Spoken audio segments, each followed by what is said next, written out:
happy 100th episode of the GameStop podcast each and every Friday/Saturday, discussing all things games. I'm one of your hosts, Jarrell. With me is my co-host, one of my co-hosts, Arthur Thomas. Arthur, we made it, man. Episode Hondo. Yeah, número 100. I was worried I wasn't gonna make it. I woke up, almost called out of work. I was sick. I was losing weight. I didn't want to lose weight, and my body's like, "Nope, you're gonna keep losing weight." Am I done yet? Nope. You get back to that bathroom. But hey, man, I'm a two-time COVID survivor. This stomach virus got nothing on me. Let's go. There you go. And of course, joining us is my man Church in the building, joining us here as we all celebrate the 100th episode. What's going on, man? Hey, what up? Feels great to be here. You know, I put a lot of effort in the years on this podcast. Trying to get this W. But no, man, I'm doing good. I'm excited for today's episode.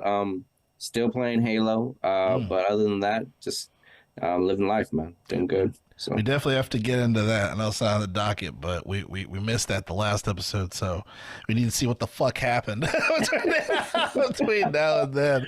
But man, yeah, before I go into the shenanigans, man, Arthur, our first episode was September 17th, 2020, man. Hey, it's crazy, right? It's crazy. And it was about 24 minutes, and we shared a myriad of stories, one of them being just weird GameStop stories of bomb threats, and the guy that wanted to see the list of PS2 games, and we printed it out, handed to him, and he asked us, "You expect me to read this shit?" That's how lists work, my guy. It's like, hey, can you give me food? You expect me to eat this? That's how food works. That's how lists work. You read them. Oh, man. But not in GameStop in Long Beach. Yeah. But I guess just to ask you, as far since you were in the trenches with me from the start, just what are your overall thoughts, man, on doing the pod this long, and just what are your thoughts on doing it and how you feel about it? It's been fun. I get to see your fuzzy, beautiful face every week. Minus the bye weeks or something where something comes up or one of us gets sick. Usually me. But yeah. Like I said, it's been fun, back in all the GameStop days where it's like, hey, this is Jarrell. It's like kind of Step Brothers. It's like, what? Did we just become best friends? Okay. So I mean, cause it's been, for a while back, every time you and I hang out, as some would say, we just, shoot the shit. And I think my favorite pastime is just making you laugh, just saying something stupid, just off the cusp that the unfiltered, the unfiltered part of my brain that is itself, to just have a wild hot take or response to just make Jarrell laugh is, I think, my favorite pastime. You definitely have done that, most definitely. And then for you, Church, it's funny because I'm always very cautious on who I include on creative processes and whatnot, and you've shown a great deal of just how you presenting topics and articulating points, and just being a real great third mic, originally third mic before you were officially co-host, really just some great episodes, right? Great episodes, and a lot of the little clips that we showed on the Instagram. At least one of those 3 clips were ones where you were a part, of the show. So, I guess definitely I just want to say, we definitely appreciate you being a part of the crew, and, I'm glad you're able to share or celebrate with us for the 100th episode, man. Just say how it is. He's here for the sex appeal. I've realized our female listenership has gone up 20% after since you joined. I don't know why. I do what I can. They're here for that fuzz on his face too. No, man, I'm happy to be here. It's just I guess officially became a co-host like a few weeks back. Has it been a month? Maybe a little bit. I don't know. I think we're stretching past the month. I believe. Yeah. Felt honored for the invitation, and even more honored to accept. And it's just been a fun time. I just love talking video games, and love talking even more with you too. Every week. So I'm happy to be here, and congratulations, because you guys paved this road, for all the years that led up to the 100 episodes. So Appreciate it. It's Appreciate awesome. it. Well, the feeling is mutual. Feeling is mutual, definitely. And if you are watching this and are listening to this, hello, be sure to like and subscribe here on the channel for the YouTube for the Gamers for Life podcast. Definitely appreciate that. A lot of great episodes. Hit that notification bell. And then if you are listening to this, be sure to follow the podcast on the podcast application of your choice, whether it being Spotify or Apple Podcasts. And all things Gamers for Life, such as Arthur doing the streams on the YouTube channel or what have you. One day we'll probably do some live YouTube episodes. I would like to try to do that in these upcoming the next 100 episodes for Gamers for Life podcast. But all other things Gamers for Life you want to check out, go to linktree.com/Gamers for Life, the number 4 life. And then here at the Games Live Podcast, we read the news while you can watch or listen to what you choose by clicking on the links to the time code within the description of the episode. So you can just go to what you exactly want to listen to, or you can just hang out with us here at the Gamers for Life Podcast. And before we get started, like I said, I wanted to revisit this topic because Church, you're just an advocate for Halo, and you were so disappointed when, and like the rest of us, when Halo Infinite pulled that fuck shit that it did. But then we hear that you are playing the game again. Walk us through what's going on, man. What's been pulling you back? Yeah, I mean, curiosity more than anything. It's one of those great things when it comes to Game Pass plug, because it doesn't cost me anything to play Halo Infinite. So they had a new season 3 finally. After like a year and some change of release, we finally got to season 3. We had a in-between season called like the winter break between 2 and 3. So season 3, the new trailer stopped. They finally have an XP system for like owning experience after a match. I know that's like a new thing when it comes to online video games, I guess. So so I was just more than curious to come in. And initially, it felt good. I'm like, yo, this is a fun game to play. It's still a sweaty Halo. Big team battle finally works. Also, you can finally get into a match. There's some new maps. So I was experiencing a lot of things new because I haven't played the game in a long time. But in my third match, boom, the game crashes. I was like, oh, this isn't good. Got back in. Fourth match, the game crashes again. Dang. So it was just hard to play because it still has some bugs. We still have the core systems, and the shop has gotten better. Everything costs less. Like you could spend $20 on a pack of like 22 items now. So like that's kind of like $1 an item for everything you get in the pack. You're still buying colors. I mean, it's a buck for everything, but you can determine how much money that costs. And the battle pass, man, because of the additional XP, you just breezing through it. You play like 30 to 45 minutes of the game, you're going up 15 or 20 levels. Like I can say in a week, and if you grind it out, you can complete the battle pass if you want to. I got it because I still had money into the account. So I spent the extra $10 in Halo Infinite. You can keep the battle pass as long as you have the game. It never expires. So it's a good investment, but it still has the problems, man. It still upsets me because it's like it's Microsoft's flagship. They fumbled the back. And then it's like you hear all those reports that the engine's moving over to Unreal now. So I'm like, how much longer are they even going to end? How much longer are they going to support Infinite, going forward? So it's worrisome. The good thing about the gameplay is still pretty solid when it works. The narrative story for the season is pretty good. I'm actually interested. They had a great cinematic intro. It's like this faction called Lone Wolves. In season 2, they came back to your base. There's a rogue AI from the Brutes. He finally wakes up and you get like a new weapon. So they're integrating additional sandbox weapons introduced through it narratively. So like the new weapons in the game, it's because it's part of the story because you get it from the dude. And now you hunting other people because you need to train with it. And I think there's rumors of infection finally being added to the game. And I think it's going to come in case of like, basically an AI is like hacking your teammates' bodies and you become like an android type stuff. So it's like a spin on it. So I appreciate that they're having a fresh spin in introducing game modes that we already know. at the same time, why do we got to wait for these game modes since they've been around since the original Halo? Right, that's a good point.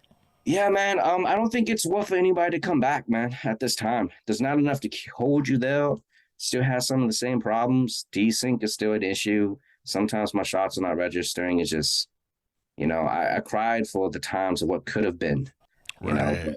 I'll come back in season 4, man, to see if it gets any better, bro. It don't cost me a dime. So yeah. Now, correct me if I'm wrong. They're not working on co-op anymore for the game, right? Or is that going to be coming out in a future season? Well, I think you mean in terms of co-op for the story mode. Yeah.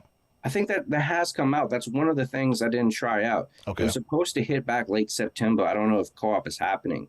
Yeah. I did hear that they're not doing any DLC for the campaign.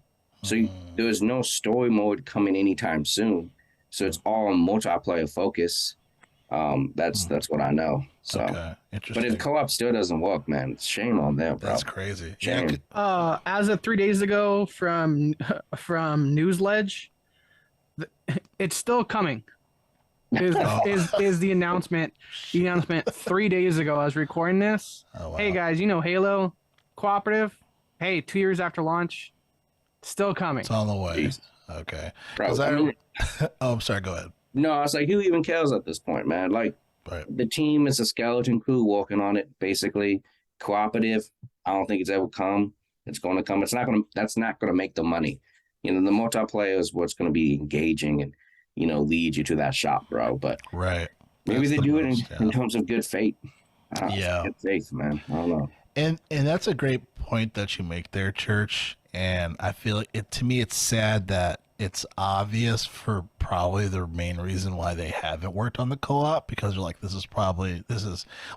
a fact, right? It's not going to be nearly as profitable versus working on the multiplayer where people can spend extra money on, skins or whatever the case may be. And I do think it's sad that they're not doing it just for the sake of, that's how the game has been for years and years. It's one of the biggest things where people can enjoy their time working on or playing, co-op with their friends. I remember when I was playing the game, this is what, I stopped playing the game, but when I first was playing the game, one of the big issues was, you weren't able to play through a level more than once. And that was the campaign. I'm sure they fixed that by now, No. But yeah, man, obviously, the main focus for 343 was profitability, i.e. multiplayer, and it's just kind of sad. It's sad that that's the case, you know what I mean? Sad, infuriating, annoying, frustrating. Yeah, sad. They got Forge. They finally have Forge into the game. Oh, okay. Don't get a pass. They don't get an asterisk. There's no game nothing. browser, so it's hard to find like particular Forge levels you want. They integrate some maps. There's Forge, but no browser. I know, bro. It's Dude, so what bad. is this? Microsoft Edge? Like, come on. The theater mode finally works where you can actually see footage of the games you record. It's been broken since launch, so it works for now. But Dude, sorry to cut you off. I'm just like, I don't know what, if curiosity is the only thing that brought you back to Halo, kill the cat. Like, no. It's still in the box, man. I'm trying to see if it lives or dies. Well, I'm glad you were able to go in there and to tell us, hey, it's not worth it coming back. So. Dude, I don't know how to spell Schrodinger. The cat's dead. Okay. It hurts me because it's like I've been playing a lot of FF14. So to go from a game that's amazing, I haven't experienced one bug in that game so far, and just everything's put together, and then go back to Halo. It's like, damn, man, this is really incomplete. There's like nothing here still. Like, what are we doing? There's no infection. There's no cooperative campaign. Yeah, because that sounds like Halo. Because that's what Halo's known for. Not having a theater mode, not being able to replay campaign sections. Yeah, this is Halo. What are you guys talking about? Yeah. Bro, they have like 9 maps, and they decided to introduce rotating maps. So now you play with even less maps. So there's some maps that launched at the beginning of the game you can't even get until they decided to add it back in rotation. Just because, man, it's a struggle. So that is crazy. That is wild. Remember, Halo will survive this game. Dude, like no one. And speaking of things that'll survive, that's right, baby. I'm doing my segues again. Oh, okay. Speaking of things that'll survive, one of the first stories here today is a very interesting article here that says, titled, GameStop is profitable for the first time in years, but at whose expense? So let me read this here according to MSN.com. It says here, quote, GameStop made money in the last quarter of 2022, something it hasn't done in years. The surprising financial results were posted Wednesday, with the company reporting $48.2 million in profit. GameStop lost $147.5 million during the same period last year. For reference, but ironically made more sales during that time. How did GameStop make money this quarter even with less sales? The company has drastically cut costs, sometimes at the detriment of its workers, GameStop staff told Polygon. Continuing, says here that GameStop is a much healthier business today than it was at the start of 2021. CEO Matt Furlong, who made nearly 17 million, roughly the third of the Q4's 2022 profit in 2021. The shocking profit report caused GameStop stocks to jump 35% on Wednesday. Since Furlong credited that GameStop's profitability to its growing collectibles business alongside improvements to its online storefront and shipping capabilities, but the profit is more likely tied to GameStop's massive drop in operating costs due to layoffs, store closures, and reduced hours for employees. Says here, this pivot obviously included headcount reductions as we streamlined the operations and cultivated a fast-paced, intense operating environment geared towards cost containment, efficiency, and profitability, Furlong said. Furlong expects to continue to aggressively cut costs into 2023 and beyond. Europe in particular is one market where GameStop planned to cut costs. Furlong said the company has already started to wind down, in quote, business in some countries, and I will end there, end quote. So it's interesting. It's kind of like they almost try to mislead by people thinking like, oh, people are just coming back and they're trading in their stuff and they're buying used and they're back on the board, when in reality they're closing stores, they're laying off people, they're cutting off these things for their overhead, and surprise profitability shows up. I know I read somewhere that said that one of the GameStops in Ireland, like the entire fucking region, like they're gonna close down, which is crazy. But sad day in the sense to me in general, because obviously people's jobs lost is something that is a no funsy. But what are your thoughts, Arthur? It's just one of those things where the house is still burning, right? But it hasn't fully burned down. I'm mixed about GameStop because the memories of the culture was there. Any gamer has GameStop or EB Games memories of Minute launches. At one point, you and I were in charge of Minute launches from our store. You and I tell the story years later, people still remember us for GameStop because we did our best and we succeeded in making that corporate GameStop store feel like the mom and pop place. Like, man, GTA's coming out. You better be at GameStop on Tuesday night because Joe and Arthur are popping it off. Like, we did. We killed it. But but the other thing is on the backside, on the employee side, there is a reason why that company is voted top 10, top 5 worst companies to work for year after year after year. So it's one of those things. It's one of those things where on the bigger end, people like it. It's going to go to, but the employee end, we didn't play in. A lot of people didn't like it. And now with this article, or like the face value of profit, again, they save money from overhead costs by massive layoffs, because they don't know how to manage their company. They thought they did something because they were a meme to buy their stock to shut down a hedge fund company. And now they're just Funko Pop the store. So, it sucks for all the people, all the people that got laid off because of this. If they were like me, to a point, I wish them like up to a point a deserved vacation, because when I got laid off from COVID from my job after the first week, I was like, oh man, I forgot what it's like to have time off. And so I hope the upside to summer for a lot of those overworked employees, they get that, though, that scary feeling of waking up with unemployed, but knowing they're not going to be stressed out of work day in day out like it was. And to all those people that stuck it out those managers, AGMs, and key holders that stuck it out until they're laid off. I feel for them, man, because Jill, you and I were there when we were overworked as it was. And again, for context, church, the store we were at was the second busiest in Southern California, so we were in it. The only GameStop that was busier than us was Irvine, because they're across the street from the Blizzard campus. The number two busiest GameStop in Southern California, that was us, and we handled it. And so, but again, for people that were holding out onto that, I can only imagine how overworked they were in the tail end of it before those layoffs. Yeah. So, what did you guys look at in LA? Was it in like Cold City or downtown Long Beach? Downtown Long Beach. Yeah. Downtown Long Beach. And we were busy because of two reasons: the Blue Line and the Walmart. The blue line. Goddamn Blue Line, bro. You get all kinds of monsters. Dude, right, for real. Dude, I still watch some like world hip hop videos. I'm like, oh, there's my store in the background. So,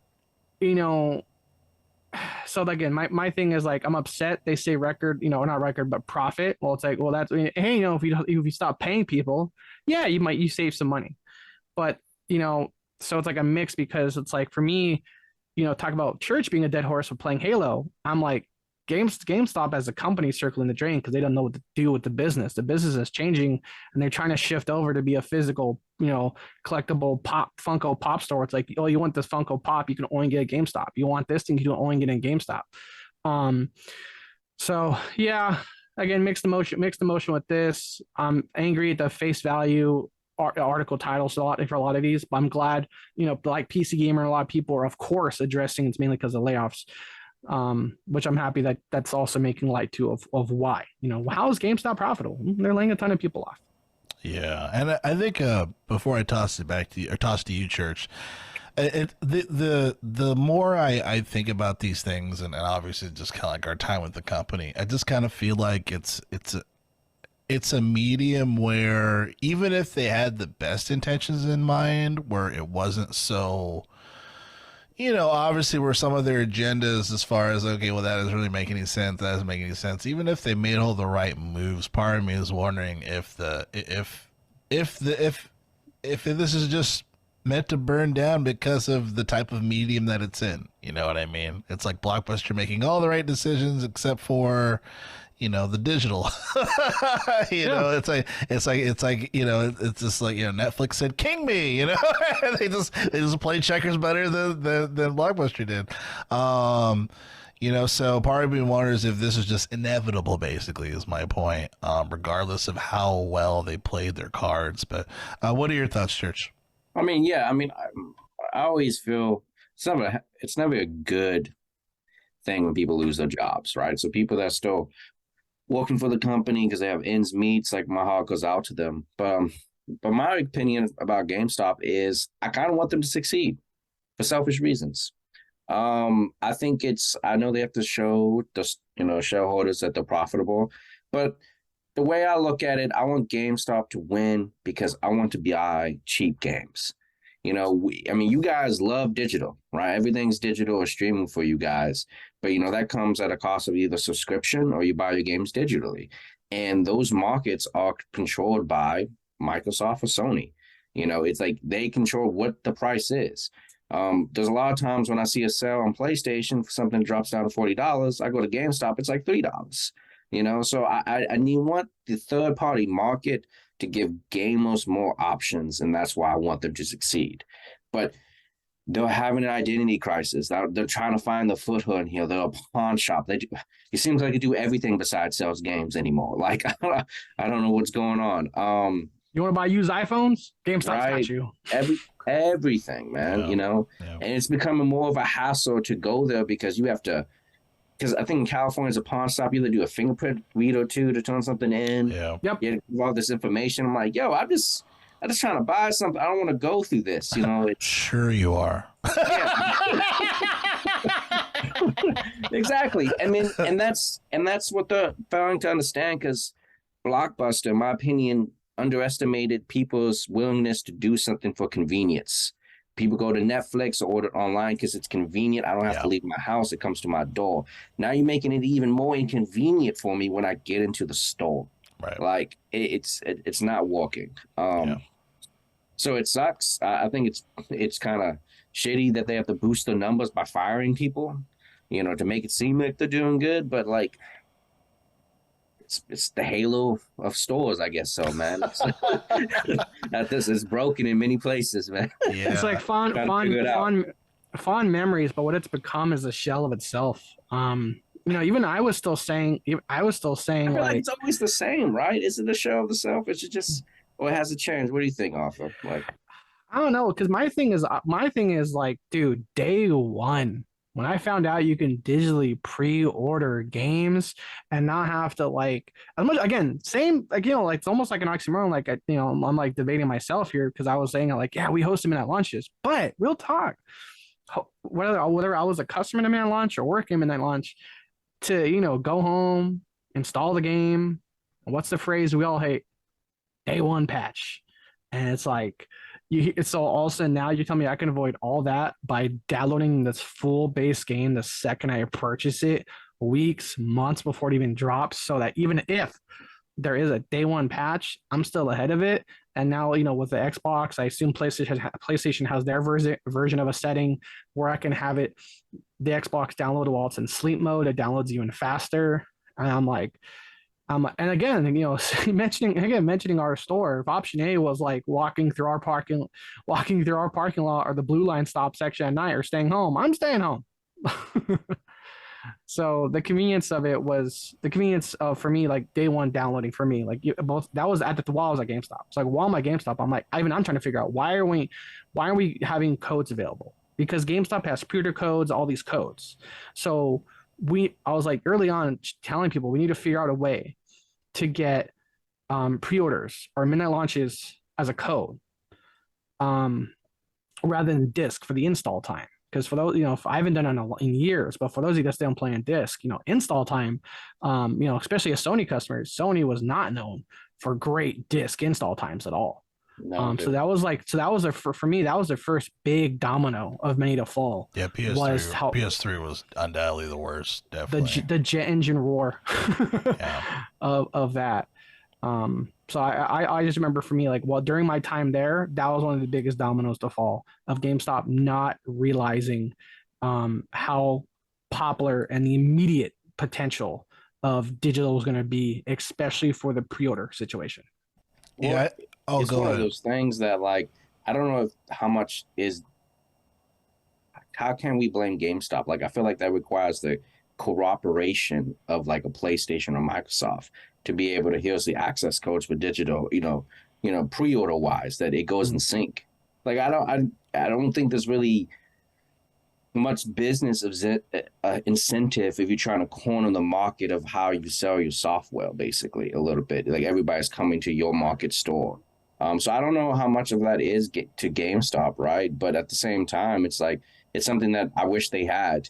They need something to incentivize us to go into the store or to wait an extra day to pick up a game. Yeah. And I just don't know. I don't have an answer for that. So that goes to like what Jarrell was saying. And Jarrell, I agree with you real quick. One thing I was going to say is that goes to what Jarrell was saying. It's like, to a point, at least that industry, that medium change, it's like, you're right. It's not exactly GameStop's fault. So my thing is like, it's like the free hand of the market.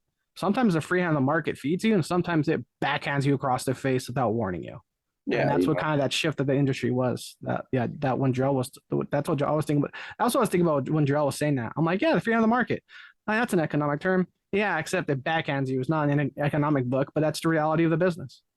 Yeah, things shift all the time, and they've just been trying to get the balance or get the equilibrium back, and they just haven't. So. Yeah.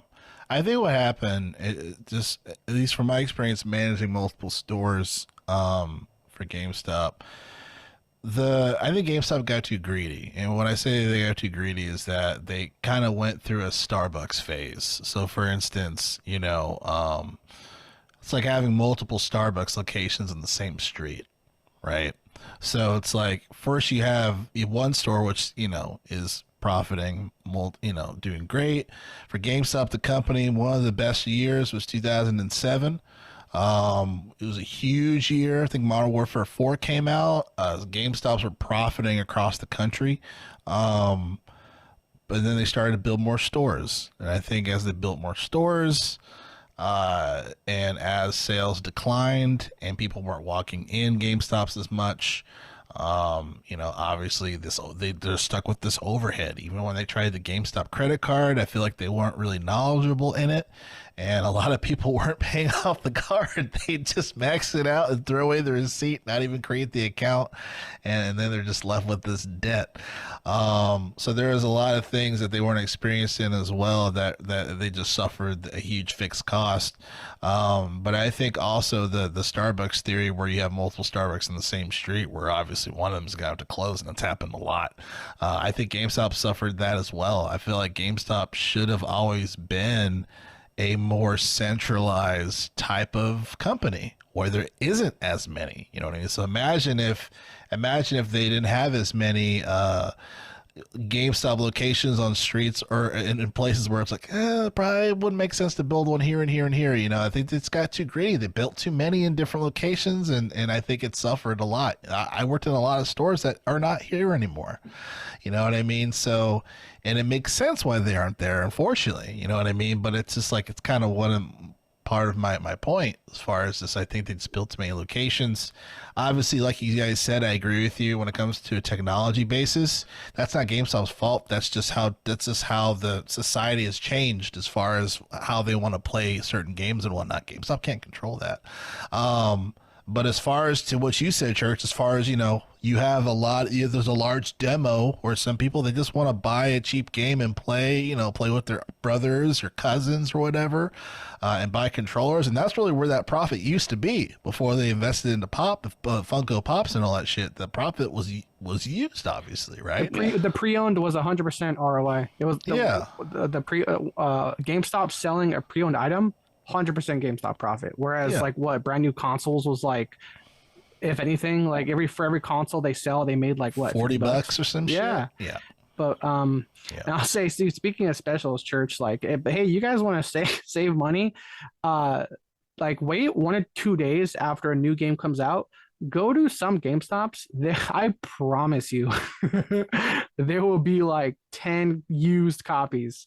I remember having to tell multiple people that just happen to have 10, 20 copies sealed magically of a brand new game hours after it came out, trying to sell me like 10 GTA 5 sealed, all brand new, with certain like stickers removed. And I'm like, two things are GameStop policy. I don't know if it's changed, as a policy years ago. Short version, GameStop's a fence. You say pawn shop, GameStop's a fence, especially in our area. So the policy at the time was we couldn't take sealed items because that was like a theft thing. And two, we couldn't take it until like 24 hours after launch or something like that. But I still remember, what was that Willem Dafoe game with that guy that makes movies but games, Beyond Two Souls or something? Oh yeah. Okay. Yeah. Beyond Two Souls. Quantum Dreams. Quantum Dreams. Thank you. Beyond Two Souls, right? That game comes out on Tuesday night, right? Wednesday morning, I'm opening store. Guy opens his backpack. Boom, like 10 copies of Xbox, 10 copies of Sony PlayStation. I'm here to sell these games. And I'm like, dude, you gotta come back tomorrow and you have to be open. What? Policy, man. So yeah. So real quick, the Treasure State, you guys want to save money, go to GameStop a day or two after a game comes out. You might see some brand new, quote unquote, sealed, never before touched copies of a game. That's true, man. Because I know some people that had, friends in the game industry, and the company would give out free copies of the games. And you get these games for free. It don't cost you anything. You go to GameStop, turn it in for a credit, and you buy a new game off of that money. There was a hustle to it. And I miss that, man, because, it was a way to, to make some money, to, get cheaper games. But then also, I think not only does the industry change from like hard copies, but like, they don't sell hard copies of free to play games. Like if you take like games like Fortnite or Apex, which are like the massive focus, what you see on Twitch, it's like, yo, that's not a physical copy of that game in a store you can buy where everybody wants to play. And because things are now like, live games of a service, the idea is not to beat a game and turn it in because you're done with it. It's like it continues on. The industry kind of shift, for worse or better, who knows? But like, Damn, man. I give GameStop like what? You guys, how many more years do you think it's on your books? We should do a bet. I like that. I say I say two. I say this time, late winter, early spring, 2025. Dang.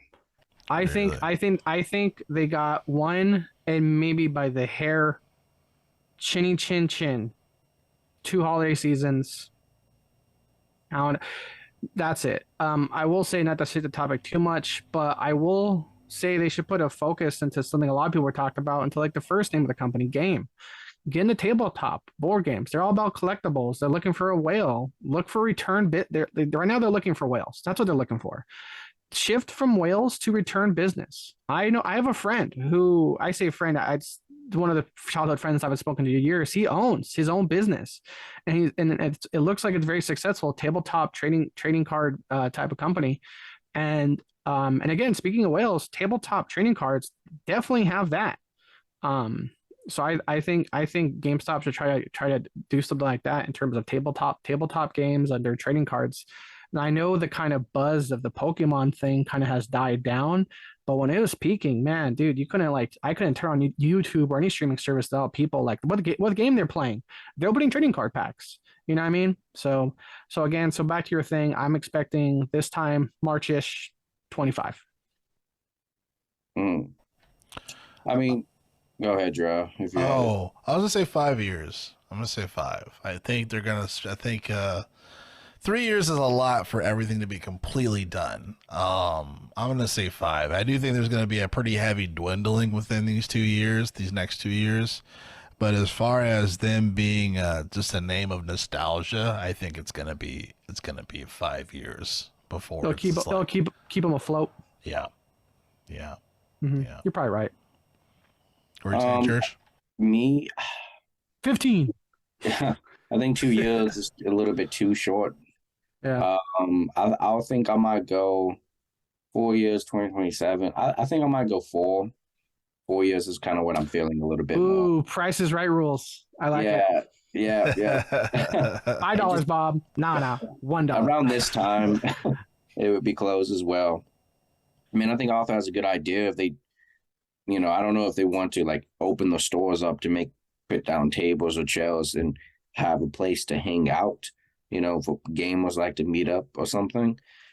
I mean, that would be a cool experience, but just change the entire thing. I think that's a good idea. I went to a game store like this last weekend to do Dungeons and Dragons, and it's like this big area, and we just had like this old castle and stuff. It was pretty cool, and it was like, tabletop games, board games, and that's it.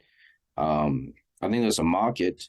I don't know how profitable that market is, but I don't know. Where you go? The figurines market, for sure. Yeah. I think the only thing I can think of is there's a couple things. The only thing I think of is one, to really increase or improve their e-commerce. So obviously they have like ship to store or ship to the home or whatever.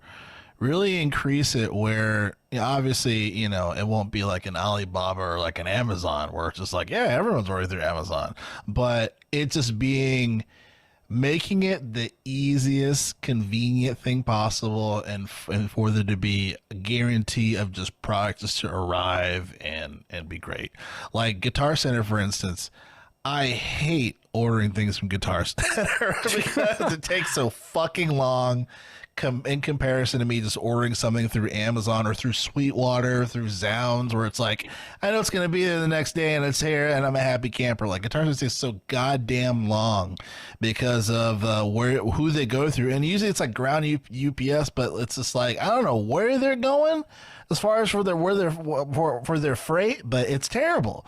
So if they were able to really make it where it's just really fucking convenient, because the store does get a decent amount of profit for those web in store orders, what they used to call them.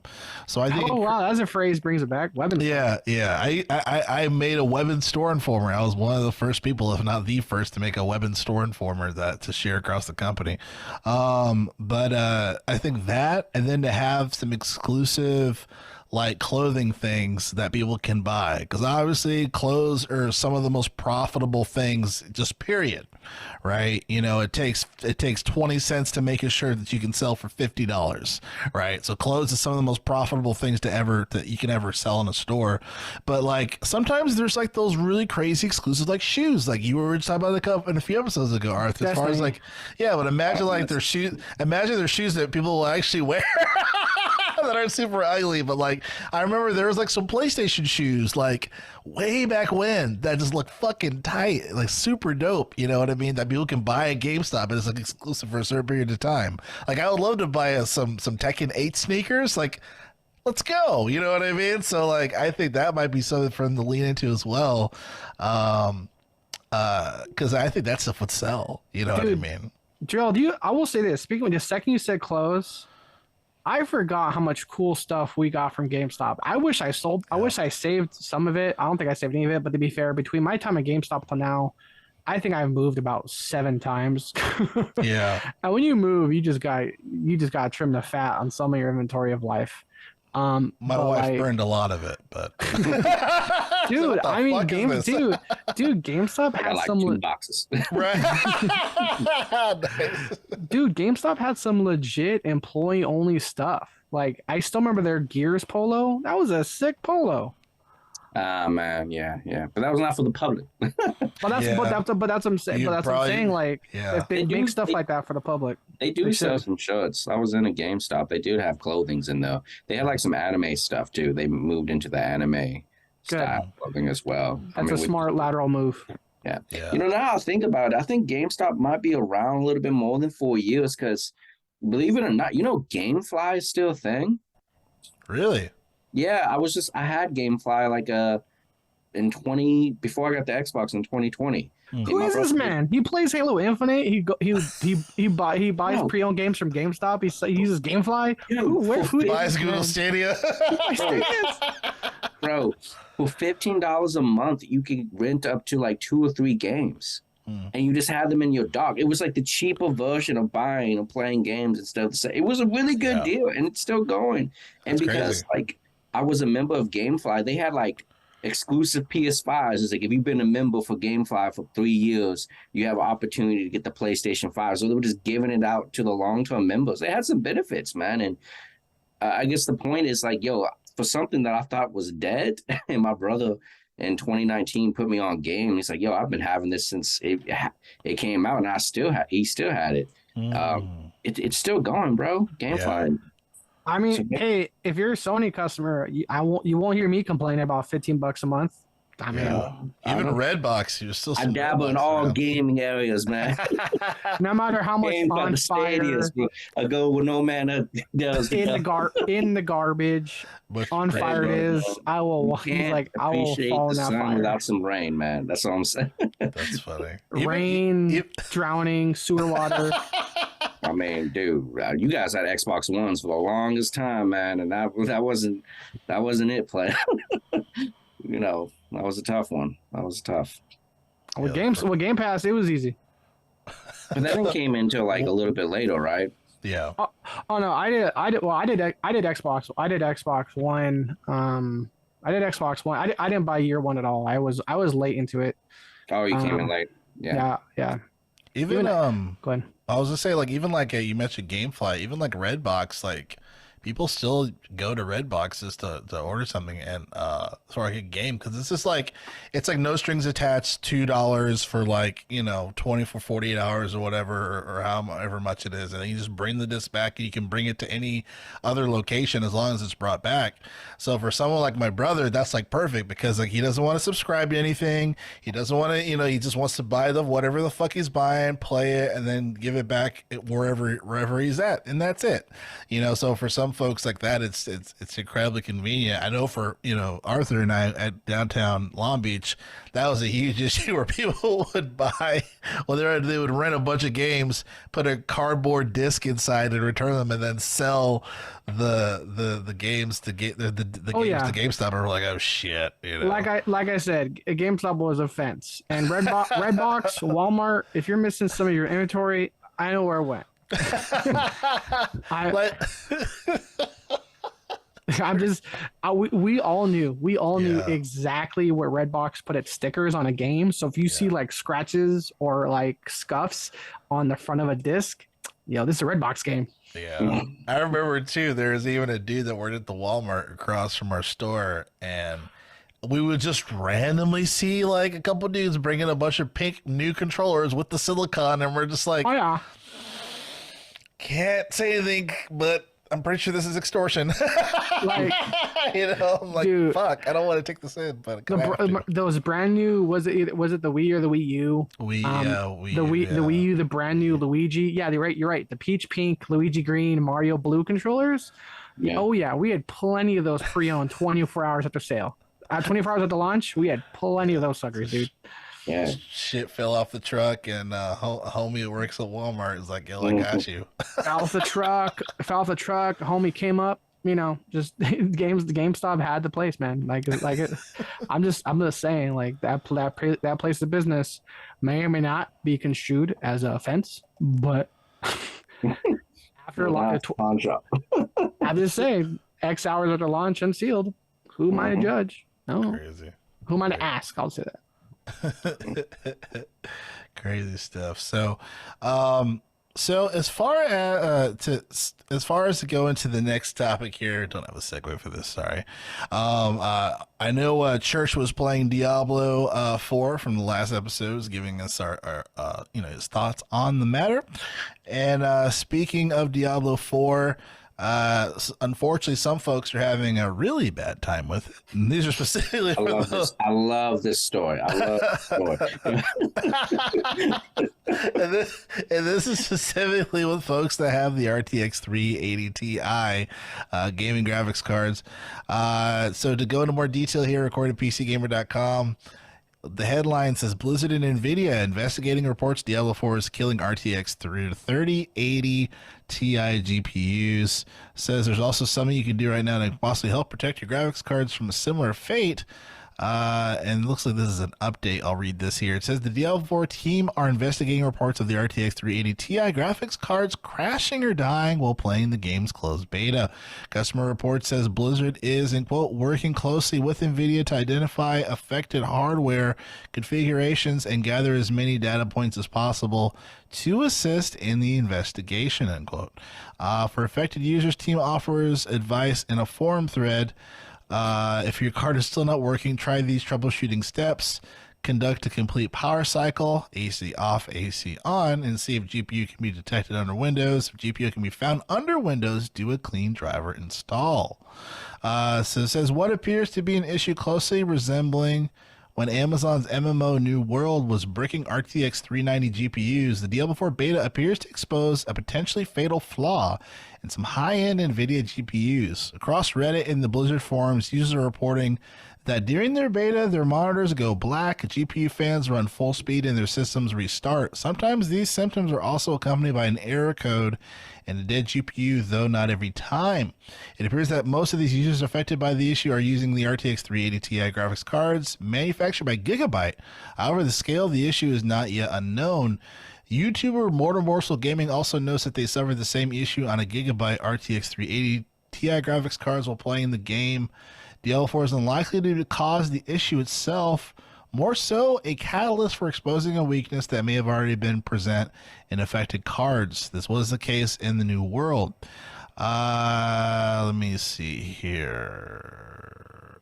I'll read the last thing here. So it says, for those affected by the issue or requesting returns via the manufacturer, namely, in this case, Gigabyte, and we recommend that you try the same if you find yourself stuck in the same situation. It's not yet clear how the returns process will work for this, whether Gigabyte will replace the cards free of charge, but the first step would be for any such issue to be officially noted. I'm told Gigabyte HQ is aware of the reports and taking them seriously, but the company hasn't issued any formal statements from us, end quote. Church, I'm going to throw it to you, sir. What are your thoughts on this interesting situation here? it sounds like a victory for console gamers, man. At this point, I've been That's definitely an Arthur response. it's just one of those situations that the PC gamers are the master race, and we'll blah blah blah, and I'm superior, and blah blah blahs. And now it's just like, oh, what happened? Your high-end graphics card it's not working on a simple Diablo 4 game that runs on the PlayStation 4. Like I'm just so confused. Like, what's going on? This man is speaking my language. Oh man, yeah. Like, your widow card that cost over $1,000 isn't working. what the fan? What happened? What happened? All those LGBT lights aren't working. The cooling system. Oh, baby. So it feels good to get a victory. Under those things. I'm like, hey man, my console is powering everything. So LGBT lights is crazy, by the way, Arthur. Go ahead, Church. You said RGB. Oh, okay. I was about to say, yo, that's crazy. I was rainbows, man. Jesus Christ. I was thinking RGB. Oh, okay. I was thinking you said LGBT lights. I'm like, Arthur, why? Okay, so I was originally thinking RGB, and I said LGB. And once the letters LGB leave your lips, I think we're talking about Long Beach, so maybe that's why that's where the L came from. I'm just saying. I guess I was thinking RGB, but I said LGB. Yeah. But once the letters LGB leave your mouth, there's like 4 more letters coming. Yeah. Go ahead, Church. I'm sorry. No, I mean it's funny. It's funny. But yeah, man, that's just pretty much it. It's surprising that like they can't handle Diablo 4, which I guess it's just like the next generation of games that like it's so powerful, it's breaking old hardware. Who knows, man? We'll see what happens. Like, yeah, I think it's funny. That's like my take on it. It sucks for those people that are having those problems, but like, there's the Xbox Series S. Come over to the other side. We got you. It'd be probably cheaper than to repair it. I'm just saying. Right. Yeah. It definitely shows the positive of choosing a console where 9 times out of 10 you're probably never gonna run into that for a console. I mean, unless you're PlayStation and you update your console, that's probably the only reason why your PlayStation would stop working. They used to happen a lot with PS3 and PS4 where it's like 3.9 is the newest update. 3.9 is breaking consoles. 3.2 is better. And it's on fire. What the fuck? Yeah, so yeah, that is kind of funny, the irony where it's like, consoles might still stick around. Dude, and just real quick, when you said the brand name, I'm looking it up. I'm on Amazon right now. I'm on Amazon right now. I'm just searching Gigabyte 3080 Ti's. 1 left in stock, 5 left in stock, 2 left in stock, 6 left in stock, 5 left in stock, 2 left in stock. Dude, people are replacing their things like crazy. Damn. And for those of you that are not PC gamers, these are idling for Gigabyte. It's like anywhere from $1,150 to $1,850 in price. Bells and whistles in between, cooling system, LED, RGB, changing lights, bells and whistles to make it more expensive. But 380 Ti, that's pretty much $1,150. Pretty much across the board. And so when you said the brand name, I'm like, let me Google, let me look into it. And like I said, all over Amazon, you see that red phrase. You said red phrase. 1 left in stock, 2 left in stock, 6 left in stock. And so people are replacing these things, man, and they're not cheap. Yeah, it's like I think those are like top of the line graphics cards. I mean, I think the 390 came out like what was it, like later last year or sometime, but yeah, it's the top of the line stuff, man. So I can hope it's like Diablo needs to work on PC. You know what I'm saying? Yeah, exactly. That has to happen. Oh man, we've been focusing on mobile games so much, we forgot what PCs were like. Dude, I mean, like for people, I mean, dude, for people playing the beta, if this happened during the last beta, I hope that chicken sandwich tasted good, because man, that's gonna cost you. This guy just wanted a chicken sandwich in the place of games. He'll have to spend like $1,200 after tax and shipping. Are you guys going to download it for this weekend to give it a shot? Because the beta is open to everybody now. I'm downloading it right now. Okay. Oh, nice. Oh, nice. Yeah. I'm a little afraid to because I have a PC, but to be completely honest, I'm a little concerned. I'm like, I kind of need my computer for the episodes for Gamers for Life. Dude, I mean, like, again, the PC world to me is like just very foreign and very odd. I feel like PC gamers have a bad memory because I feel like I've heard the phrase "bad port, bad launch." Brick happens way more often than people think. Because people are like, nah. Again, from outside looking in, as a not PC guy, who's trying to save money at the moment, like the company that spends $500 million every year to make a game, Amazon. Whoops, our Game New World bricked PCs. Whoopsies.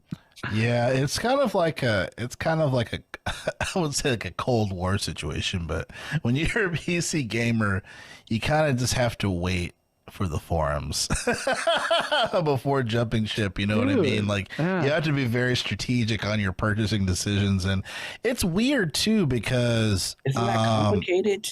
Just come over here. Yes, like yes, you buy one thing. Yes, and it is. Books. Yes, it is. I can't watch porn on an Xbox. Well, maybe you can. You can do so much on PC. You can emulate Nintendo games on it. It's weird because it's weird for many reasons, right? We're gonna skip over that, by the way. Okay, I'm just yes, we're skipping.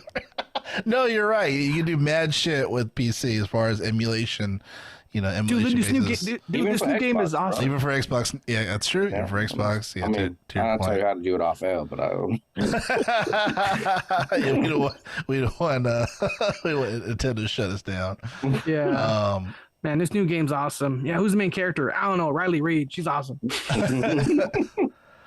But I was gonna say there's many weird things with the situation. One of them is that I feel like NVIDIA, in a consistent basis, there's always a shortage on the newest graphics cards that they announced and released for quite some time, right? So I think they're on the 480 series, the 400 series now, RTX 400 series, and it's always incredibly hard to get because God knows who they're selling their graphics cards to at a mass level. And for my aluminum foil tin foil hat, I don't think it's just people just buy them out. I think they just mass sell them to certain companies or corporations or whoever, and they just seem like, oh, it's so super hard to find. I think it's just some bullshit around that.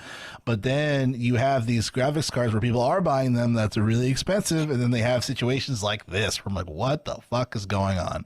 So yeah, man, it's just like we've said before, there is a light at the end of the tunnel when it comes to sticking with a console, not having an issue like this, where you have more of an issue with the game versus the actual system that you're playing, and it's weird because the TI series is supposed to be an improved version over the regular, right? You know what I mean? So the TI is supposed to be more powerful than the 380, and it's still taking a shit. So it's just like, holy Moses. It can't even handle like a mobile game sequel. That's crazy. I just deal with. They just put a pro at the end of my console. That's all I need, man. As well as the PS5 Pro coming out, I'm sure you guys saw that too. So, yeah. It'll look like a different kind of router. It'll look like an Archer model instead of a Steel Series. I'll have the antennas. Boop, boop, boop, boop. As long as it's thinner. I'm not buying this fat piece of shit console. I might win the bet. I might win the bet. You might. You were predicting as far as the Pro. If it comes out, yeah, definitely. I'll ship a burrito to you because usually we call it the burrito bet here at the Gamers for Life. So, because we love burritos here. My thing with Diablo 4, again, it just immediately reminds me of Joe when we were laughing at New Order because so much came out from that. Like I said, number one, we came out from not New Order, New World. Breaking consoles was Amazon's budget, $500 million annually. So hey, upside downside, Blizzard accomplished what Amazon did for much less the cost, so that's a win somewhere. Um, Companies, the other, they're not hemorrhaging money like Amazon was for a point in time. oh yeah. Thank God they had the data, man. Because imagine if this was like a day one launch problem. Oh, that would fuck up my fantasy card, bro. I'm like, no! Oh no! Yeah. Why did you have a I need the beta? rating. I need the ratings. That I forget if there's an official launch. Isn't it June sometime? Things like June 6th. Yeah. Or June 14th, something like that. June 6th, that. So my other thing with Diablo 4 as a whole, looking at it, I'm kind of happy that my favorite class, so far, the Come to the necromancer, dark side. the necromancer is overpowered. Hey, no, I've been there. Where have you been? No, I'm here now, baby. That's not Diablo. I'm here. Church, you can't come to me. On ice. Church, you can't come to me and say, welcome to the dark side. My God, this is Diablo 4. Diablo 4. You're like, I built this house. It didn't make them good until I got there. I'm just saying. Says the man that has never played That's the hilarious. classic world changer Diablo 2. Back in my day, you can play games by yourself offline. I had this. It's all good. It's all good, baby. It's all good. So did China. It's all right. But speaking of that, my favorite class in Diablo has always been the Necromancer. Sexy. And so now that it's supposedly overpowered, No sex. I'm happy because so far every game I've ever played, when you hear the phrase overpowered, it's never my character, it's never my gun, it's never my class, it's never my ability. I just have the luck where all these other characters, guns, classes, abilities, cooldowns, skins, gear, everything, and any game like pretty much ever, I've never experienced that needs a buff situation or needs a nerf. So I'm just like, please wait to nerf this till after I play it a little bit. Hear that, Blizzard? I'm gonna play your beta. I'm not gonna pre-order your game, but I'm gonna play your beta. Let me enjoy my Necromancer, because dude, the Necromancer for me has always been fun. It was my favorite class in Diablo 2. I was so happy they brought it as a DLC in Diablo 3. The Witch Doctor was a good holding place because I'm a summoner guy. I'm either a healer or a summoner. Diablo is not known for like healers, so they had summoners. Diablo 3 launched, they had the Witch Doctor, summoner galore, and then they brought in the Necromancer. Like, dude, like the Necromancer for me, arguably, I think is the face of Diablo. It's very red, very skull based, very death based, very gothic, dark. The Necromancer, the aesthetic, the look, it's by far my favorite character. And from what I'm hearing so far of this round of the beta, more people are trying the Necromancer because so far the meta or the kind of agreement is the Barbarian is garbage.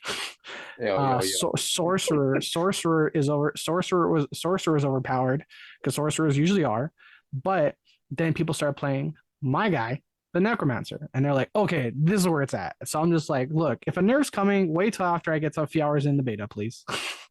Nice. Well, I have a for my graphics card, I have a 1660 Super, so I don't think I'll have any issues when I download this fucking game for the beta. So I'll keep you guys updated if that is the case. But I will upload the episode before I do that.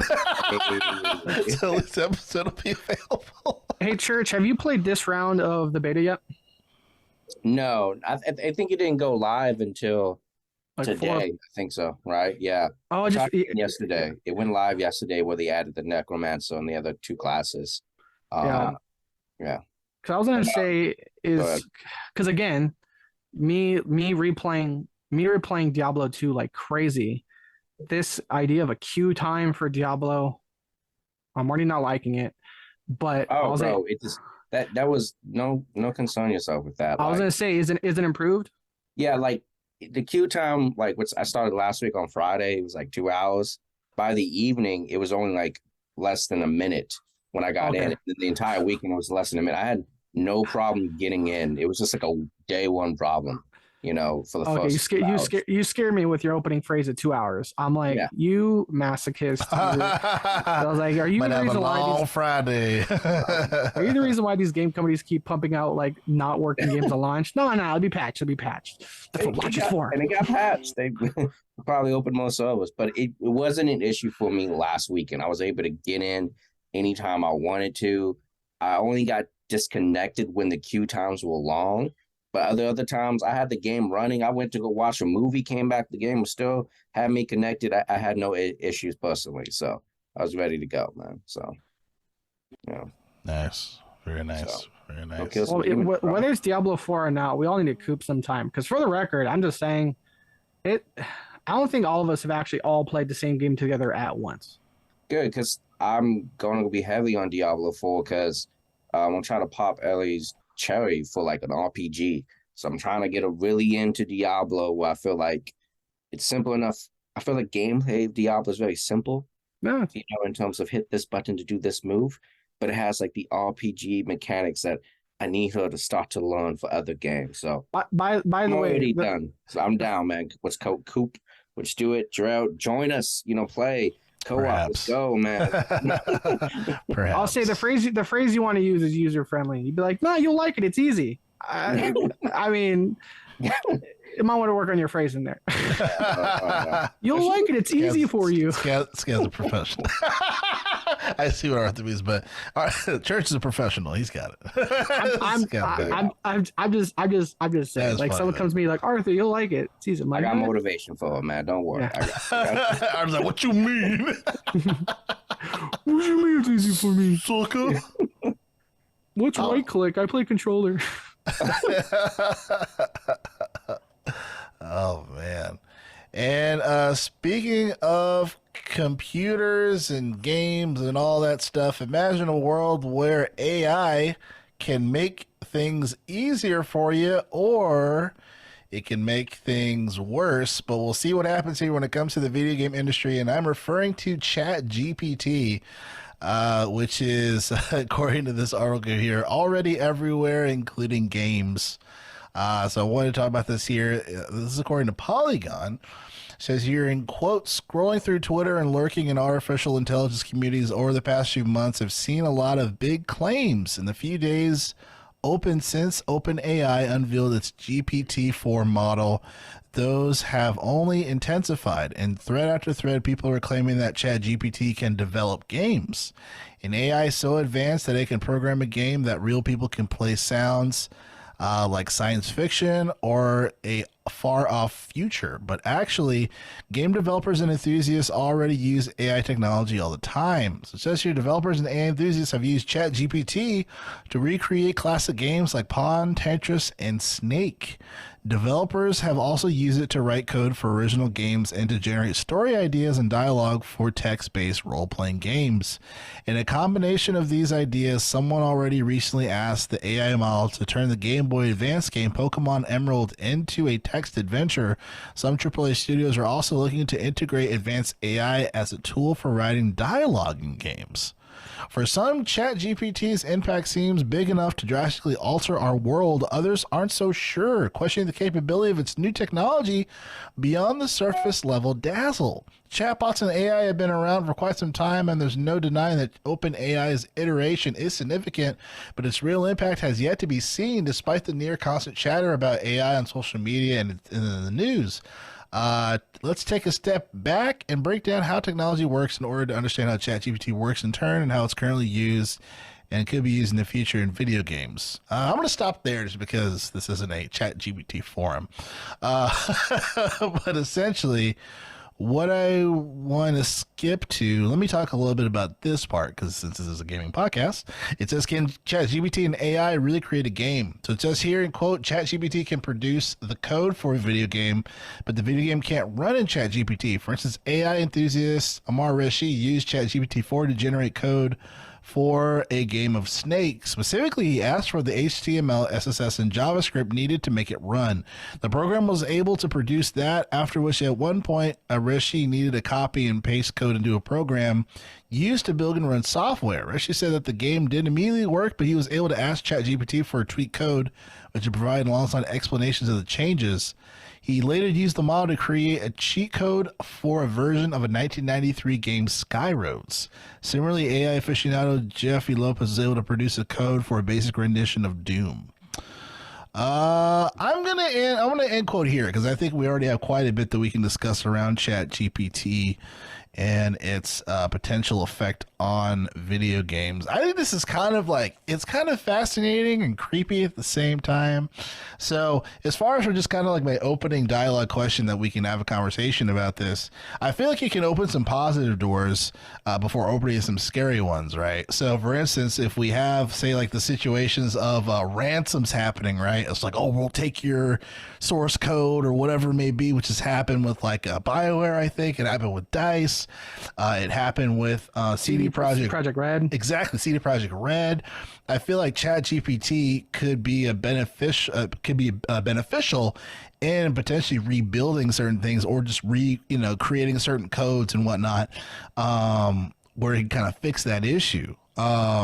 And then I would imagine that the development of certain games, when it comes to like these companies that we mentioned, what was it, last episode? These super team companies, I would imagine that it would help their production and getting some of these games out to the public, especially if they are role-playing games. And there's, like I know Cyberpunk, it was like, what, 400 pages of dialogue or something like that? Like, imagine if ChatGPT worked on that, where that could have cut down immediately as far as the production, the R&D, right? So that could be beneficial there.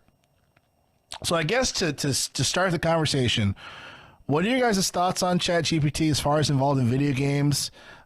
Do you see what are some positives or what are some negatives that you can see in the future when it comes to this particular AI? I'll start with you, Church. Yeah, so I mean, I think the negatives is just basically job replacement. The AI gets so good as to replace actually game designers, or limit the staff, or even limit the staff of writing if it ever gets to that good point. I think that's the concern. But not trying to be a negative Nancy, just like, what could this do? I believe an AI can create a complex game from scratch if you just give it directions? No, but I'm hoping that if you were to give the AI the code of an existing game, it can actually help with the development of live service games in terms of adding content at a regular rate. Like, that's the dream. It's like, if you're playing some type of game, could you efficiently add this feature into a game, or could you test this feature like 100 million times before we release because it's running in the background as an AI? I like that possibility of, if the content's good, does it help with expediting the release of it with less bugs? That's what I'm hoping for. And just adding stuff into games that maybe some other, main core writers or designers are working on the next big piece of puzzles, but this AI can drip feed some great content than what we're getting right now. That's kind of my take on it. It's kind of scary, but I think AI is the future. I mean, it's everywhere now. There's an algorithm for stuff, so I think I'm more curious to see how it plays out. That's about it. Definitely. What are your thoughts, Arthur? I'm in the category of AI is scary.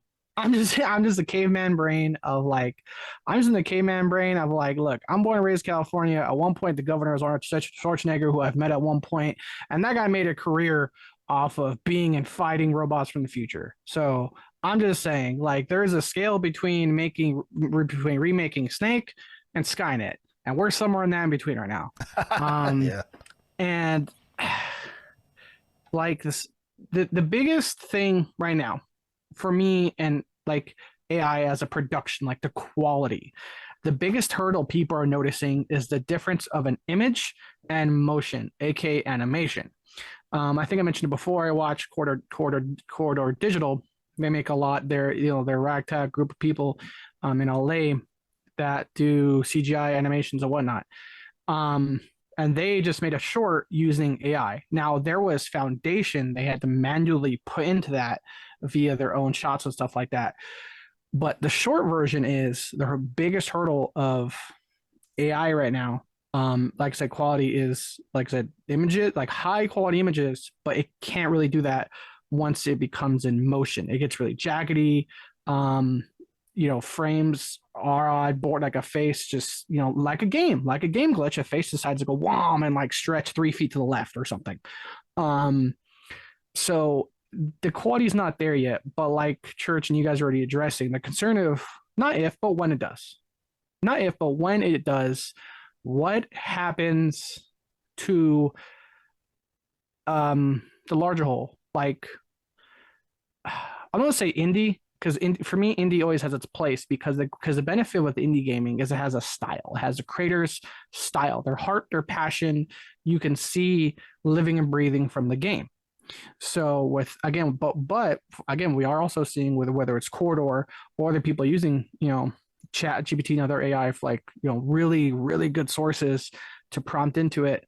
Um, how again, not if but when we just start seeing a Doom, like a full, not Doom 90, not Doom 90s, but like a full fledged Doom just get pumped out from AI.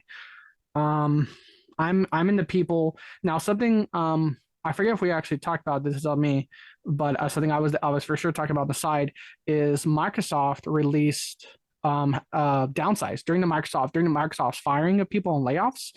One of the areas that got downsized was its ethics. I forget the exact name of it. Its ethics and the overall people supervising its AI. So now you start combining these things together. We're getting AI more and more, but people are having less and less oversight of it. They're significantly downsizing the human beings overseeing this. Again, caveman tinfoil brain like me is like, that's scary. Again, that's definitely not the broader reaction, and I understand that. But I can only for me, there's only so many like interviews of people much smarter than me.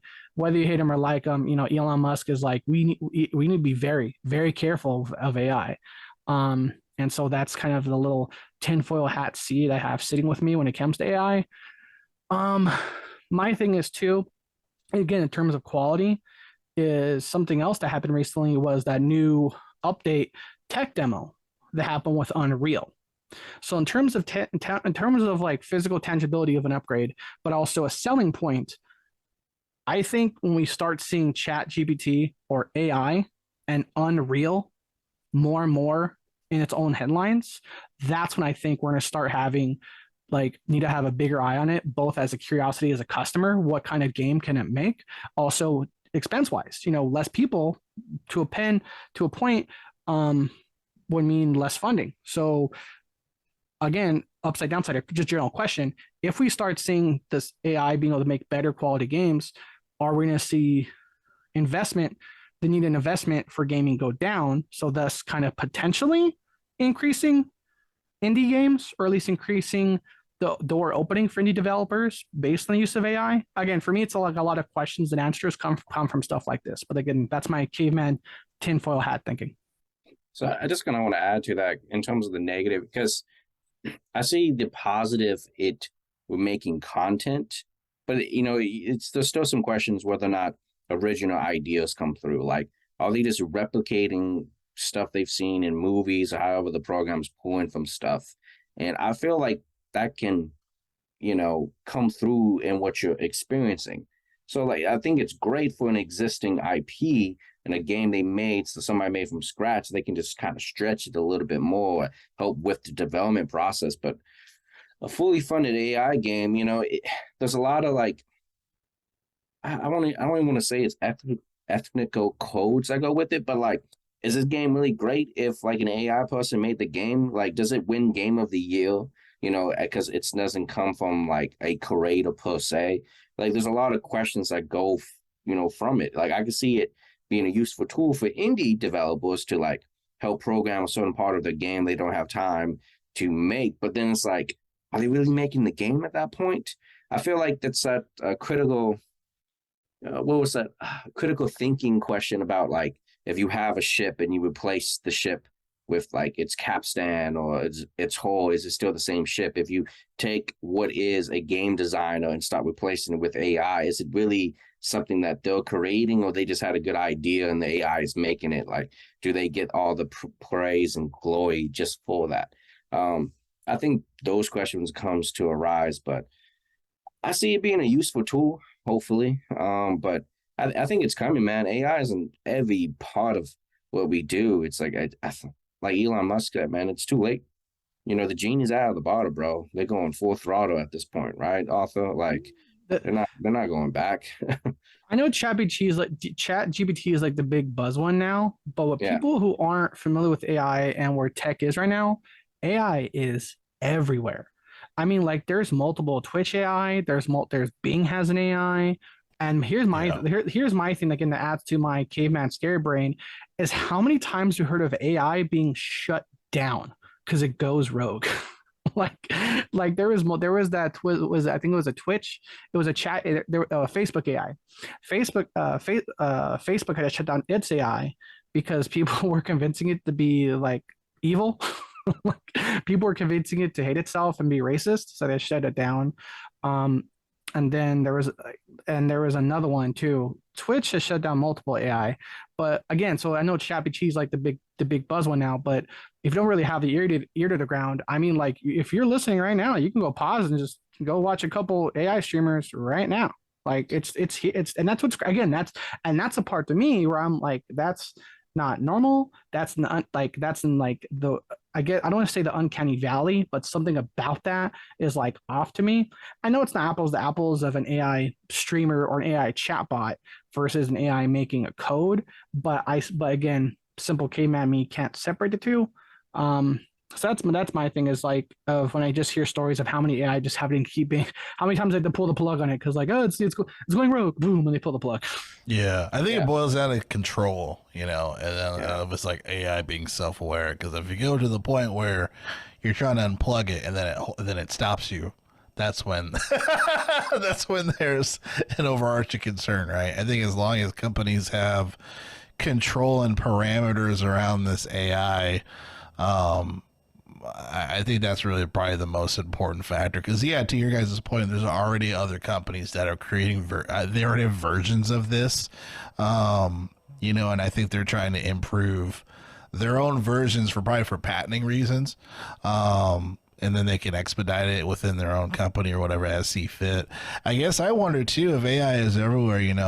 This obviously it's like that. It's like I always feel like there's always an evolution of hackers, right? You know what I mean? Like there's always that hacker, like from like way back when. So like you have to imagine that even hackers are probably making their own version of AI. You know what I mean? When it comes to just like affecting cybersecurity and whatnot. But I think it boils down to control. As far as it being in video games, hey, let's use it to make Half-Life 3. Since Gabe Newell won't fucking do it, let's use it to give people was it Beyond Good and Evil 2, because we don't have it yet. Right now. And I will say, feel like those games, what's that game that recently got released a couple of years ago that you can build any game inside of it? It was Dream. Was it Dreams? Dreams. Oh, yeah. Imagine if you had add an AI function to a game like Dreams. That'd right? be crazy. You just put on a headset. AI avatar comes down, but like, what would you like to make today? I said, I would like to make this. And it starts generating something for you as a user experience where you're more of like the conductor, and then you can actually play something and share it on a broader level. I see uses like that. I think that would go. That would make people buy more VR headsets. You know what I'm saying? That's the kicker right there. You know what I mean? Like I've never had a reason to really want to go and buy a VR headset. But if there's a Chat GPT like creator functionality like that, I can see a lot of people fucking with that. Oh, it just curate the experience you want, man. But maintain it, because remember the same month that Microsoft invested $10 billion into AI, they downsized the ethics committee overseeing it. So it's, again, I don't like hearing those two stories around the same time. Yeah. I mean, it is going to be interesting going forward, and I think that's why it's kind of cool, because not to downplay the industry of video games because it's massive, but AI is, you have like the Instagram AI photo ones that came out with Facebook, and now you have like creating video games. It's popping up on, like, I would say, on a universal medium that people watch, which movies or stuff. So it's like the conversations are now in the forefront of the public, as opposed to just us who are just hardcore into tech, keeping up with the latest. It's now like, how does the populace feel about everything, and like, what does this mean for us going forward as content creators or as just people, consumers who just consume this product? Like, how do we feel about that? So in the years to come, man, we'll figure it out. Maybe that's GameStop's next move, right? They're gonna get into AI. Just to figure out what they want to do. They've done everything else. So. I will. I will say, ChatGPT, put the games back on the wall. Right. By the way, Print more GameStop, labels. Print more labels. on behalf of every human that has ever existed, customer and employee, no one cares about double alphabetizing games. No one cares. I'm like, hey, they're like, hey, organize this game AAAB, AAABAC, and I'm like, are you serious right now?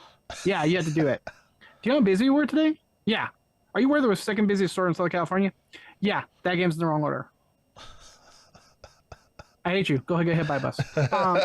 I will saying too, real quick, to also Church's thing about the whole social media thing is this isn't really tinfoil hat, it's just more of a thing, but a few like local, like little KTTVs, the little CBS, Oklahoma City stations. Somebody decided to read the fine print, and that's one of the few that I like how more and more people started to read the terms and agreements. So it's like, I know they're talking about like not fair use, but your picture, your picture's not yours. So it brought up the fine print user agreement thing. Hey, if like, hey, they're because it's not new, by the way. That's not like an AI thing. Tens of years. Yeah, it's not a new thing, but I feel like with this generational gap, it became another revamp. Like, hey, just reminder, to use it. Yeah. And then TikTok people doing this bullshit. Yeah. The saying right here, check the fine print. Yeah. So of like, hey, the AI company that did your face, you don't own the likeliness to your face in that.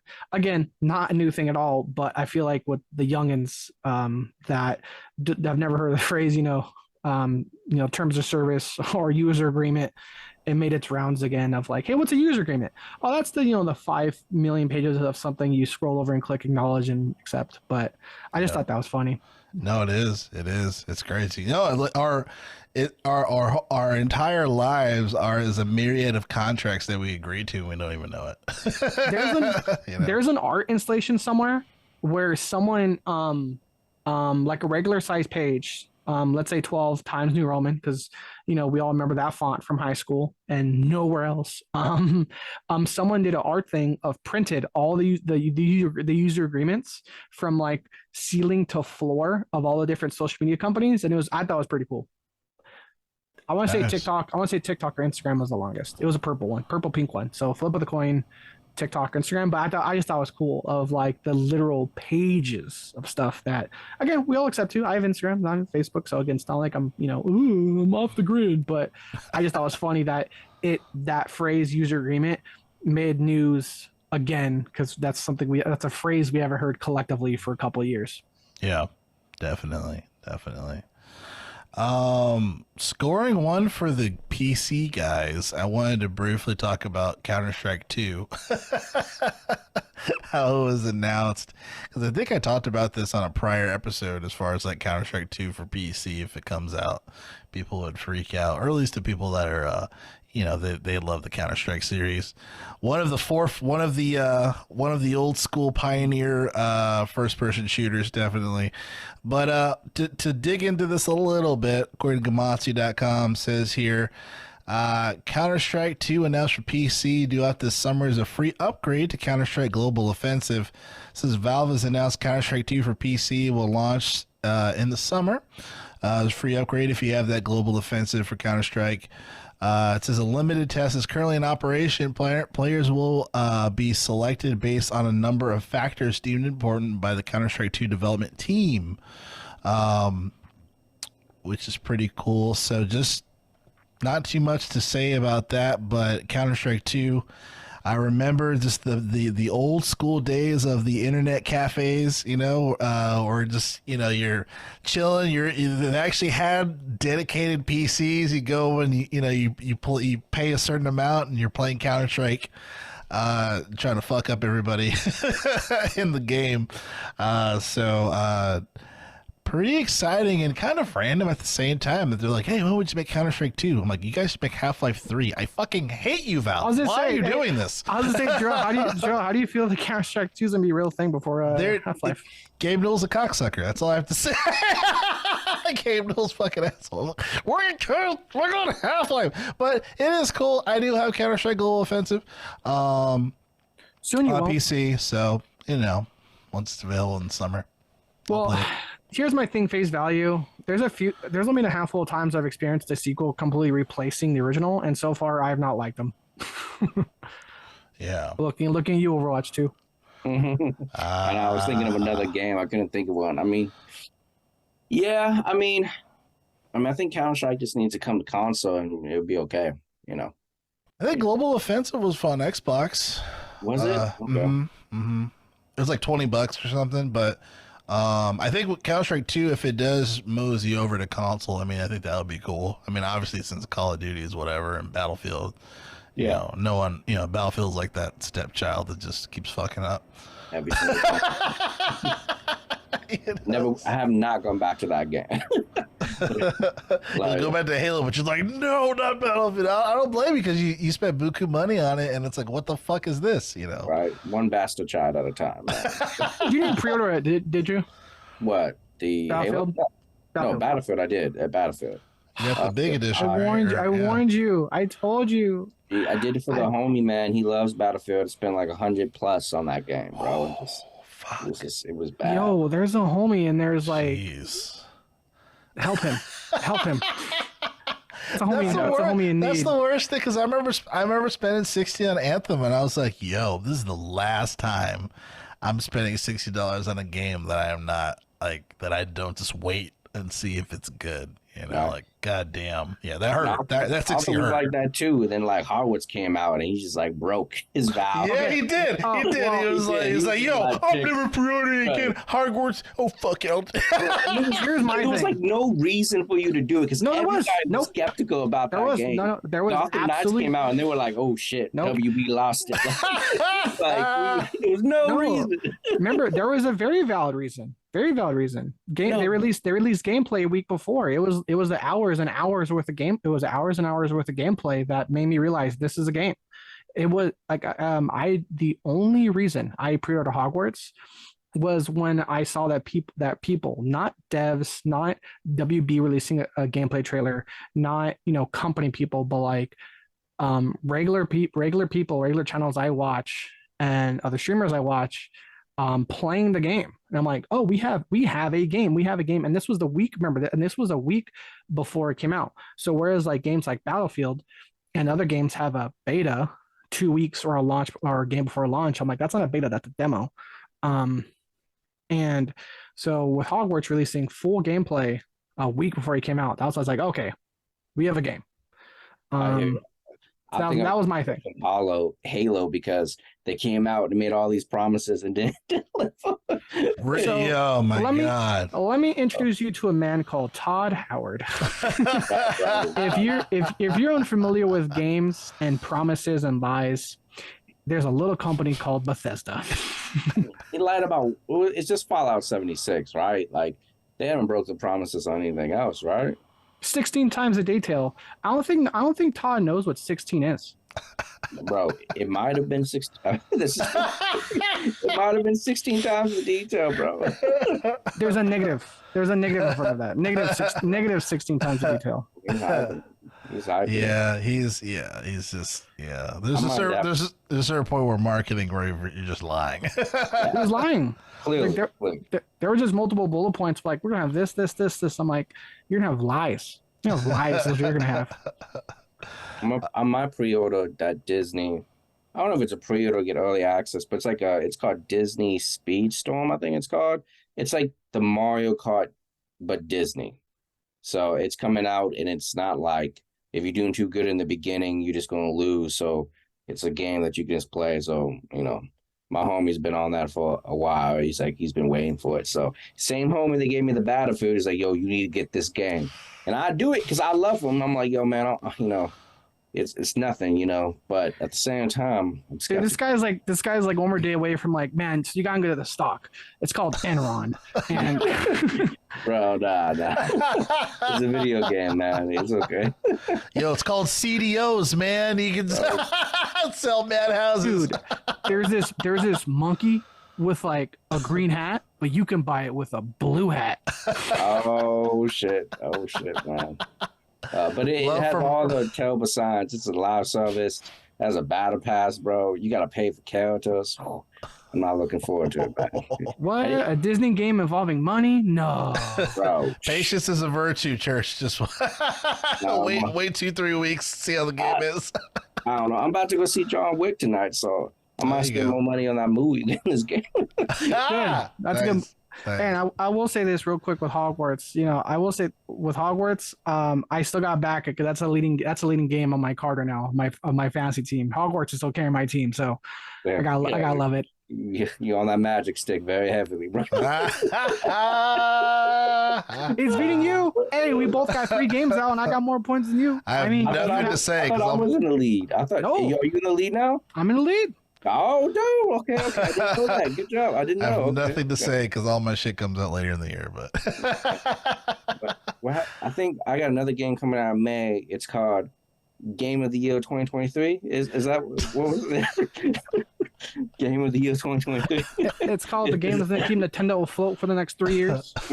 Yeah, wrapping up the show.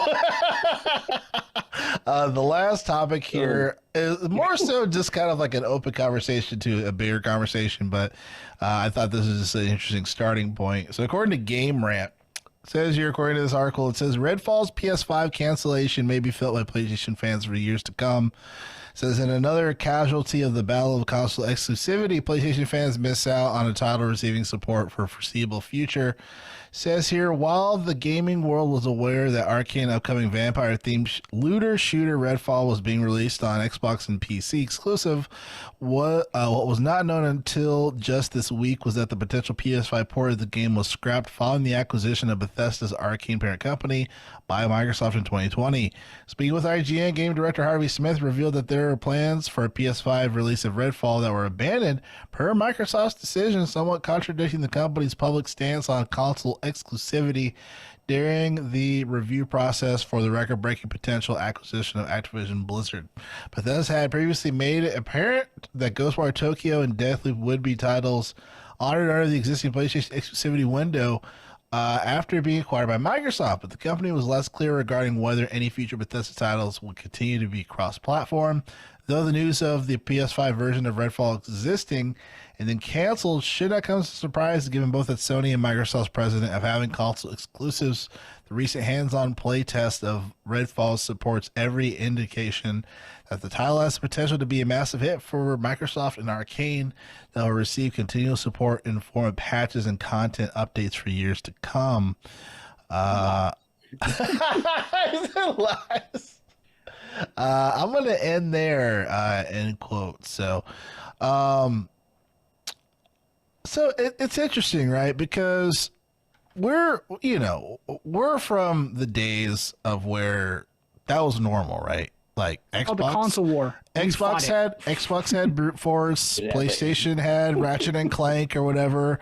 Like, like we're from the days of we're from the days where if you get this console, you get this, and that's just what it fucking is. But now like everyone is so like sensitive on the matter, and obviously you have bigger games, that there seems to be more timed exclusives and all this, but it seems like console exclusivity on certain titles are now coming back into the spectrum, obviously because one company made, a $69 billion purchase, whatever the case was, right, as a Blizzard, and beyond that, they're losing more money with 10-year binding agreements for all these other companies so everyone could shut the fuck up and let them close the deal, right? So, I guess as far as my main question is that, part of me is wondering what PlayStation will do when it comes to console exclusivity. Obviously, it can't be on the same scale as Xbox because they don't have the cachet. But I'm just curious to see what they're going to do when the ball's in their court. And then, I guess that's just kind of my main thing. I mean, I wasn't really expecting, and I guess, it's right for some people to be upset about Redfall, it being canceled for PS5 because, they were working on it. It was the fact they were working on it, and, Microsoft did this. They're like, no, I buy this company. No, you know what I mean? So, but what are your thoughts, Arthur? First of all, the timing of this. I want to say that the Redfall PS5 was canceled because Jim Ryan wanted to shut his mouth about Call of Duty. Because Jim Ryan and Sony were complaining, were complaining, shouting, Xbox doesn't keep Call of Duty. Xbox doesn't keep Call of Duty. They're crying to Europe. Oh, Europe! What? Do you know what's going to happen if Xbox keeps Call of Duty? Well, Phil Spencer and Xbox is like, we never said that. We just signed a deal with Nintendo. We're not going to keep Call of Duty. Well, what if you do? Well, what if you do? You're on your mouth. You don't get Redfall. That's what happens. Easy peasy. What are your thoughts, Church? Yeah. I love this type of news, man. I am toxic when it comes to the console wars, man. And it's not because I don't want people to play games. It's just that I love competition, man. I like this guy's like, bring out the mustard gas. Let's go, bro. I like raising the flag. You know, like my side's better than your side. You know, so I love tribalism to an extent. You know. So I don't think it's a big deal because they never officially announced a Redfall game for PlayStation 5, right? There's a game in development, and when the audience first heard about it, it was on Xbox. It just, Sony, you snooze, you lose. We bought this company. It's going to happen.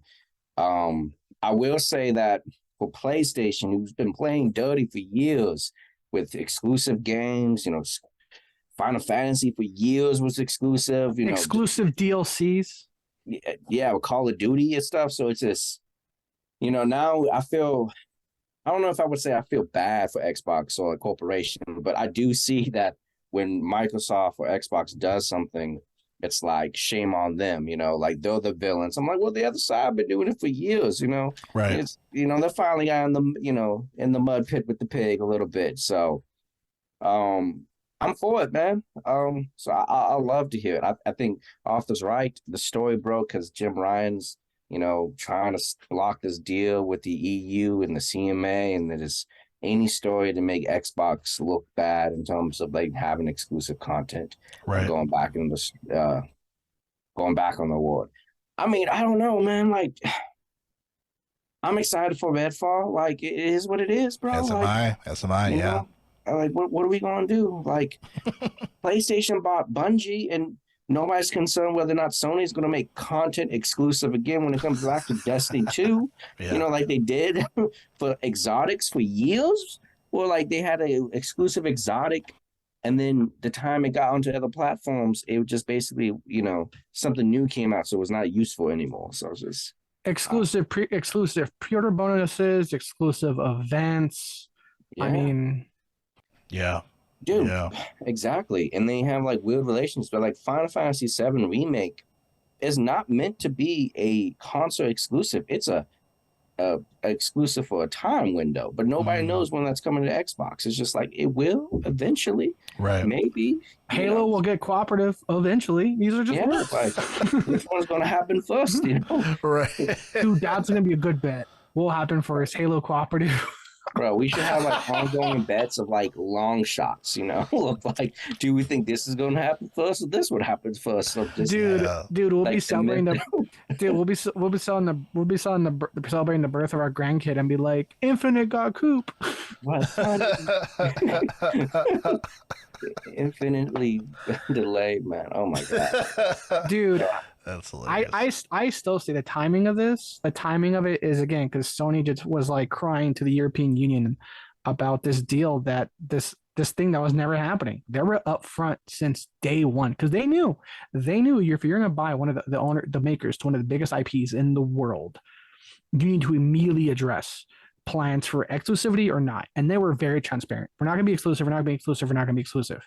Sony was crying and like whining the whole time about, but they're going to do it. They're going to be exclusive. They're going to be exclusive. And like, dude, like they could have checked Nintendo and vice versa about not exclusivity, and Sony's still running its mouth.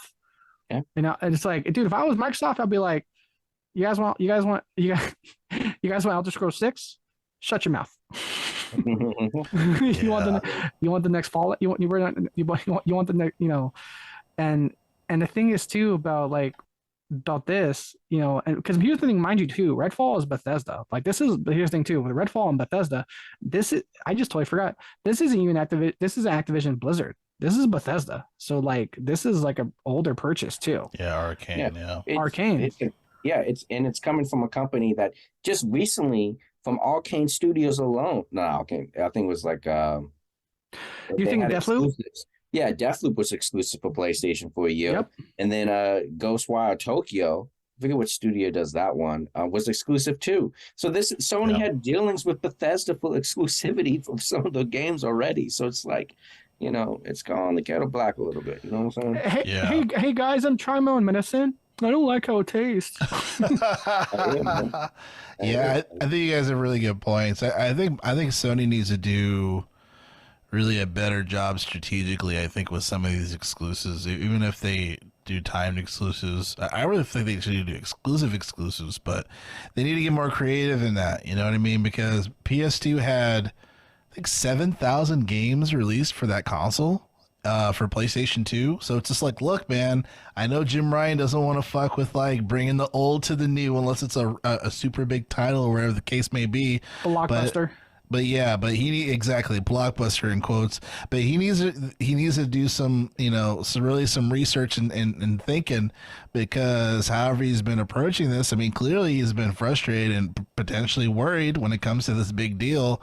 So something's got to give. Like, go back to the bloodline of why PlayStation early adopters, would potentially get a PS5, have a PS5, or want to play more content. Like, you can't just do this blockbuster bullshit. Like, have something else in addition for profitability and for just kind of saying like, hey, we appreciate you PlayStation customers, and why you want this console versus just, blow them up, shoot them up shit and Last of Us games. Like, we want more than that as a fucking like Sony fan. You know what I mean? So I think I think he needs to go back to basics on pulling some of the stuff out. Like, if there was a super remake of Shadow of the Colossus, that would be big. A lot of people would play that. You know what I mean? Like, that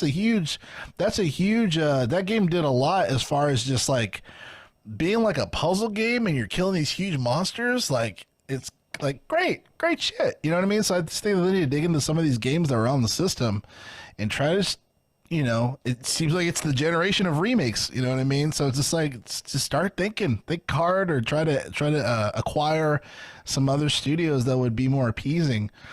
Because I don't think Bungie shouldn't be the end all be all for that.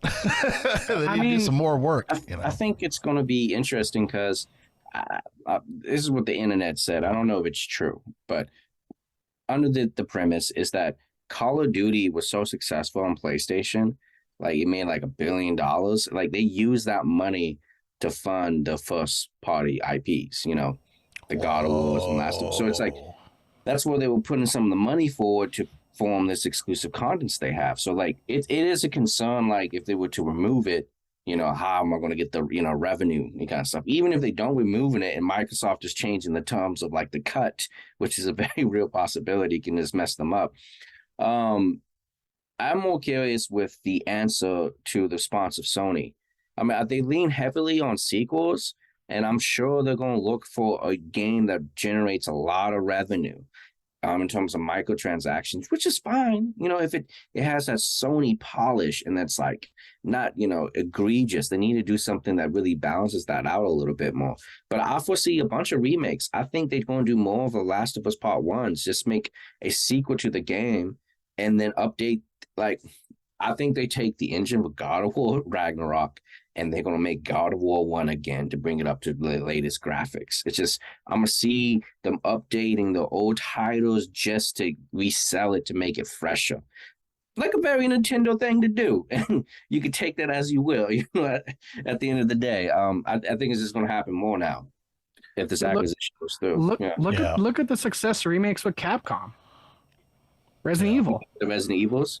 Yeah. Dude. Huge. Yeah, Resident Evil 4, huge. That demo looks sick.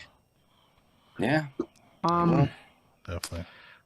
Because, I mean, what old PlayStation game would you guys want them to like remake, like PS1, PS2 era? For me, got the Tony Hawks, but Zone of Enders. I would love Kojima, Zone You feel my pain. You see where I'm at. You see.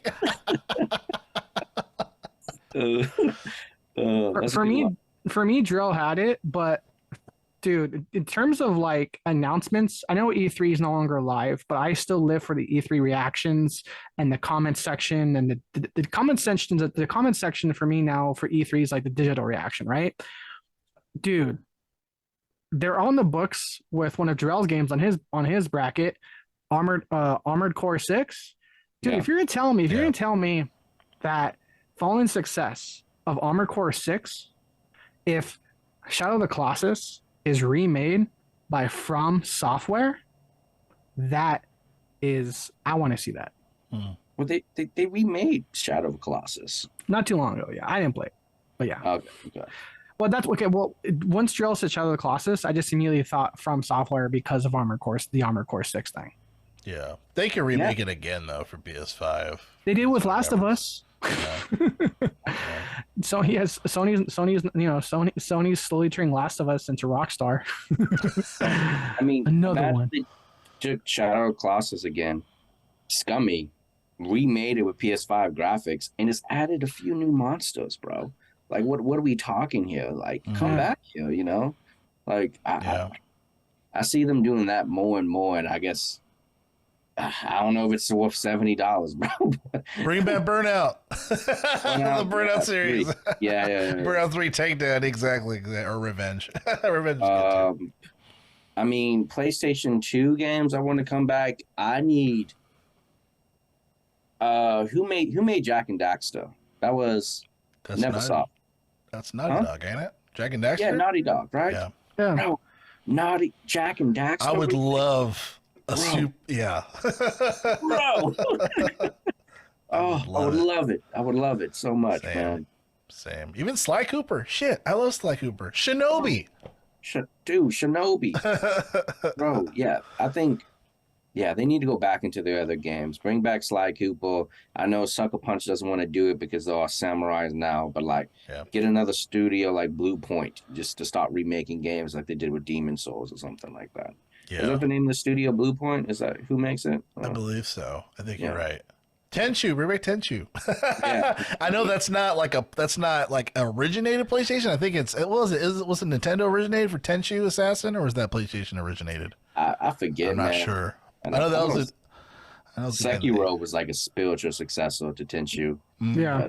But, yeah.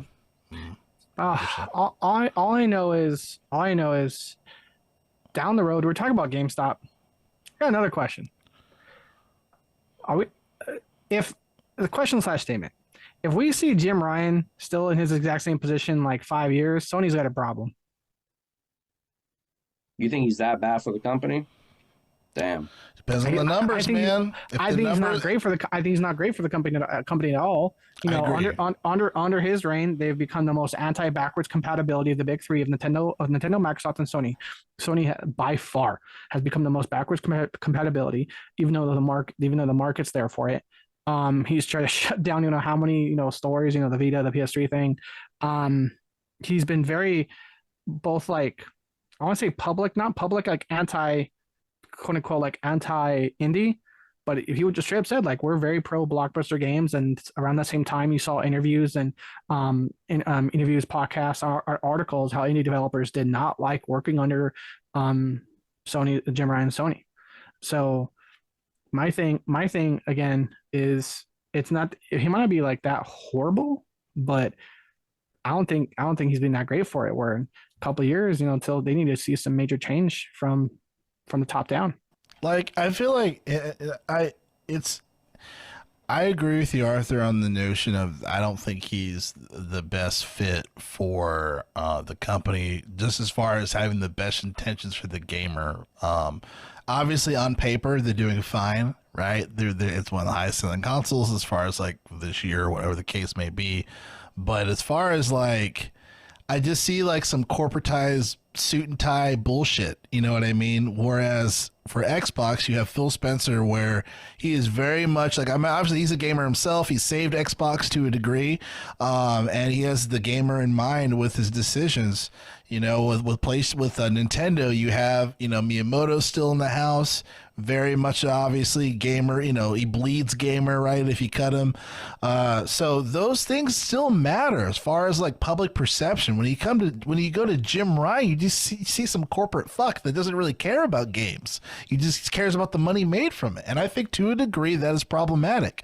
You know, maybe it's just an old head like me where it's just like, I find it to be an issue, but as long as the numbers on paper are good, like no one really fucking cares. But I just think in general, like, yeah, I would love to see like a Shuhei Yoshida again. You know what I mean? Or someone who just really has a passion for PlayStation as an art, not just as a business. Like you can have both can coexist. You know what I mean? And I feel like Phil Spencer is a huge example of that, and obviously Miyamoto. But it really frustrates me. It really frustrates me for him to lead PlayStation because, you know, there's no one that I know of that really cares about Jim Ryan, you know what I mean? And as long as I don't want to say this to be like an old fuck, but I feel like it's almost to the point where I'm like, if he's in office, I won't buy a console. like I don't like him that much, you know what I mean? Like, so either PlayStation has to make some really good fucking changes for me to have a Sony console in the house again, which I would love to have because again, PlayStation is my favorite console. I have to remind people because I keep talking shit about it. Or Jim Ryan should not be in office and someone else is in the office that really cares about the art and the business, and for them to coexist and work together. That's what I would like to see. So I kind of want to play devil's advocate because I think I agree with your point. It would be nice to have some, you know, person that, you know, can relate to the gamers. It's always a cool thing to have. And it's a rare thing in the industry. But man, as long as Jim Ryan delivers the games, like I'm kind of like, what's games? Like, are they delivering? I think Sony is delivering on games, and Xbox is like a 1-for-1 right now. Halo was pretty bad in terms of the first party. Psychonauts 2 was amazing, right? And if they can continue to me, Xbox has to prove things, right? I think it's the cards are stacked perfectly. Now we just got to knock them down. You know, Starfield has to be good. Redfall has to be like an 8. You know, is it worth investing into your system? Like, at this point, even with Game Pass, you have to deliver upon the games. I think Sony needs to, you know, be a little more consumer friendly, but as long as they like Spider-Man 2, which I'm even more critical of Spider-Man 2 at this point on my card, but as long as it delivers and everything else, it'd be fine. I mean, like, if we got time, I want to know how you guys feel about Spider-Man 2, if you guys are even excited about that. But I think as long as Jim Ryan delivers on good games, like, does anything else really matters? You know, I don't know. But maybe we want more from Sony, right? Maybe we do. Yeah. Go ahead, Arthur, since I already had my old man spiel. I'll be last. I was gonna say, I mean, for me, again, like you, Joe, it's, you know, a lot of same points. You know, we have a lot of same thoughts. With, again, you can have your cake and eat it too. You can have the business and the art, and realistically speaking, it takes so much for a CEO to get fired. I mean, Bobby Kotick like threatened to kill the guy, and he's like, I still have my job. So you're not holding your breath. You think he's going to be there for at least the PS5 generation? I mean, the reasons for me as a customer, outside looking in, for things I contribute Xbox's success for, I contribute that towards Phil Spencer. Now, mind you, I'm a customer, not a stock owner. So for customers and main pony owners in Sony stock, how much do they contribute Sony's success for to Jim Ryan? And if that number keeps going down and down and down, then they got to make a move. That if you can't keep chucking up your wins to the head or face of your company, your organization, get a new face. I got you. Yeah. And Phil Spencer is great, man, because what everybody he came in at the point when Xbox One, everybody criticized the launch in terms of what Xbox One meant in terms of always online and stuff. And Xbox TV. Yeah, Phil Spencer somehow came in, did a PR thing, and turned it around and delivered the exact same thing that everybody was complaining about. It's always online now with Game That's Pass. that's It very does everything. true. It gave you the exact same thing, and he's a hero. Like I but understand, timing. He knew bro. not yet, but eventually. Like Eventually, man. But it's just like I understand why he gets the big bucks because Microsoft Xbox did not change the ideals whatsoever. He's just sitting in the boardroom like he's just sitting like in the boardroom like, hold up, let him cook, and then just like boom, cooks. Like again, the timing of it was great. It was good, yeah. I see why he gets paid, man. To answer your question on the Spider-Man, I'm very excited for it. It needs to deliver, though. You know what I mean? It really needs to deliver. But this is another huge game for the console. What do you want from Spider-Man 2, Joe? Because like what I want, what do you want from that game? You know, for me, I think I would just like to do more as a superhero. So I know typically for a lot of superhero open world games, it's very much like the city is more so a really pretty skin versus a lively city. You know what I mean? So I would like the minute little like side stories of missions, but I would like to go in different buildings and places and talk to people or just where you're really able to engage with the city like it has a life of its own. I feel like there's so many games, say like LA Noire, for example, where like well, Cyberpunk I think does a pretty good job. It could do a better job, but there are better examples. That one was just fresh, but you're right. Yeah. I was gonna say LA Noire or Mafia 3, where it looks pretty, but you really can't do anything in the city. You know what I mean? Like you can beat people up and swing around, but that's it. I want to do more in Spider-Man. Like I would love to go in people's like apartments. Oh, sorry, my bad. You know, someone's like cooking dinner. What the fuck? You know, like I think that would be really dope, where the city really feels alive. And I know obviously that's kind of an overarching like want and like a huge cost, you know what I mean, to have that done. But I would just like to see to feel alive, where I'm not just merely swinging through, you know, something that looks pretty like a billboard or whatever to look at, like where I can really engage with the city and I really feel like I'm a superhero. I feel like I'm going out to take care of X, Y, and Z. So that's what I would like, a living, breathing city, you know. The things that separate good games from great games are those details. And like again, for like an open world game for map or a city to be lively, like little interactions go a long way. I think one aspect of games that need to be focused on way more is dialogue that happens after you do a mission. I think it's so cool when you're walking past an NPC or a crowd or a group. They're like, "Oh, did you hear about the Rhino? Yo, Spider-Man took down the Rhino." Like little things like that that make you feel like some of my favorite games. I don't know if it's ego thing or but like the way that for me, a lot of the fun games I've enjoyed is when the game pumps you up. Like they're talking about you, you're the hustle and bustle of the town, you're the talk of the town. And even games where like that's not the case, where there's a town, but the game still acknowledges you as a player. Like Ace Combat Zero, dude. By the end of the game, your squadron's a legend. You're feared. The second they see your logo, the Razgrees, like all the comms blow up. It's so fun. I hear you. And I agree with that. Like that does make a great game. I think more when I look at Spider-Man 2, I'm gonna die on this hill. I'm tired of New York City. I want a multiverse Spider-Man game. I want this next Spider-Man 2 to go somewhere else. I played Spider-Man in New York. I don't even know how many times.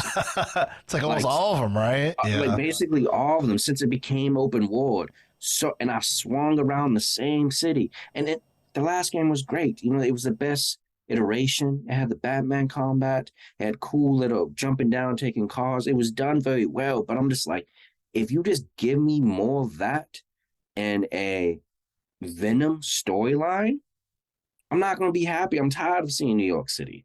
Like at this point, give me a different city. Like you have the swinging mechanics already. Take me to Paris. Take me to London. Take me to another planet.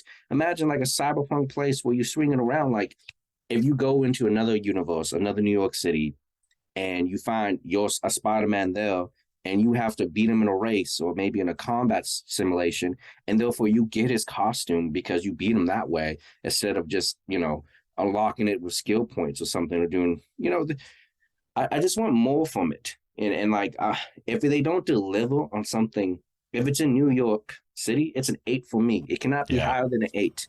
If some people call it a masterpiece, a 9, and it's still New York, like, bro, I don't believe we've seen it too much, right? It's the same game. It's the same game. I think that's fair. And I think it's a great idea for multiverse, so I think they should definitely challenge themselves on that. So, well, I think this is gonna wrap it up here for the 100th episode for the Game of Life podcast. First and foremost, I don't know why that keeps fucking going off. I pressed no on notifications. Anyway, I'd like to thank all of you for being a part of this show. It definitely makes me happy to do this with y'all. So thank you, Arthur, and thank you, Church. 100, it was a pleasure. Yeah, here's to 100 more, man. So. Yes. All right, folks. Well, thanks so much. We will